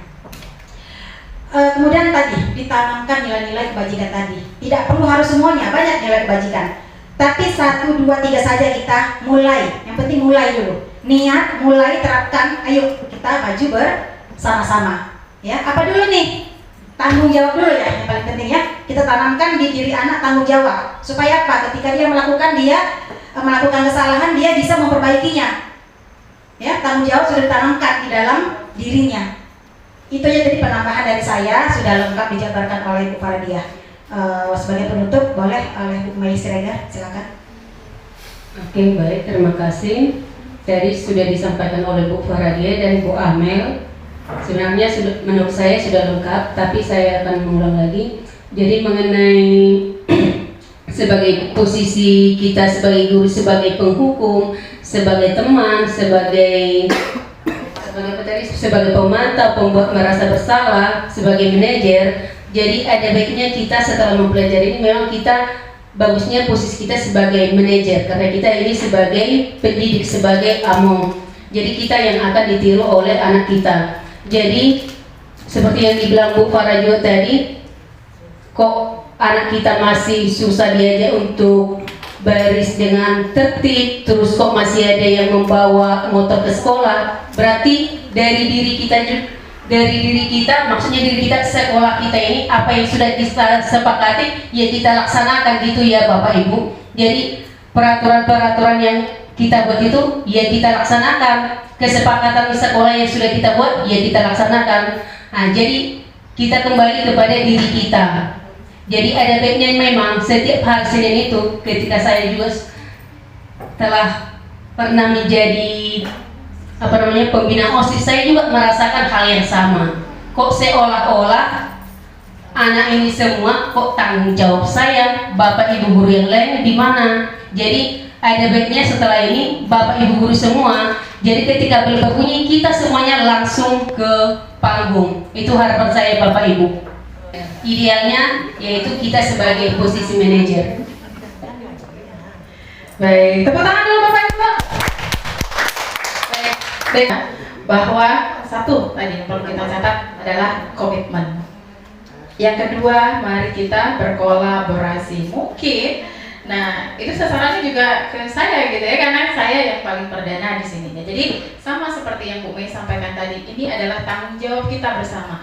Jika di antara kita ada yang belum pas, mari kita saling mengingatkan.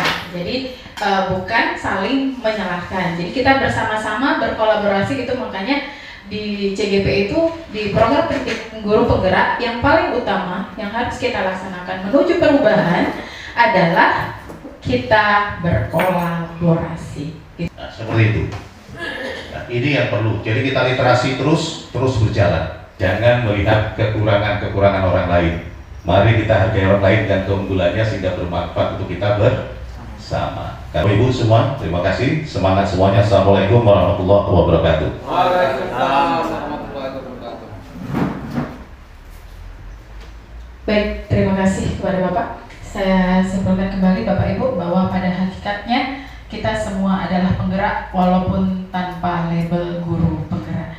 Mari mulai dari diri kita sendiri, kemudian kita berkomitmen untuk berkolaborasi demi kemajuan dan perubahan ke arah yang lebih baik. Baik, Bapak Ibu yang saya hormati, saya selaku host dan moderator pada kesempatan kali ini mohon maaf jika ada perkataan maupun perbuatan saya, tindak tanduk saya yang tidak pas pada tempatnya, saya mohon dimaafkan. Panci presto mudah meletup, terkena wajah bisa melepuh. Tibalah kita di acara penutup. Wassalamualaikum warahmatullahi wabarakatuh.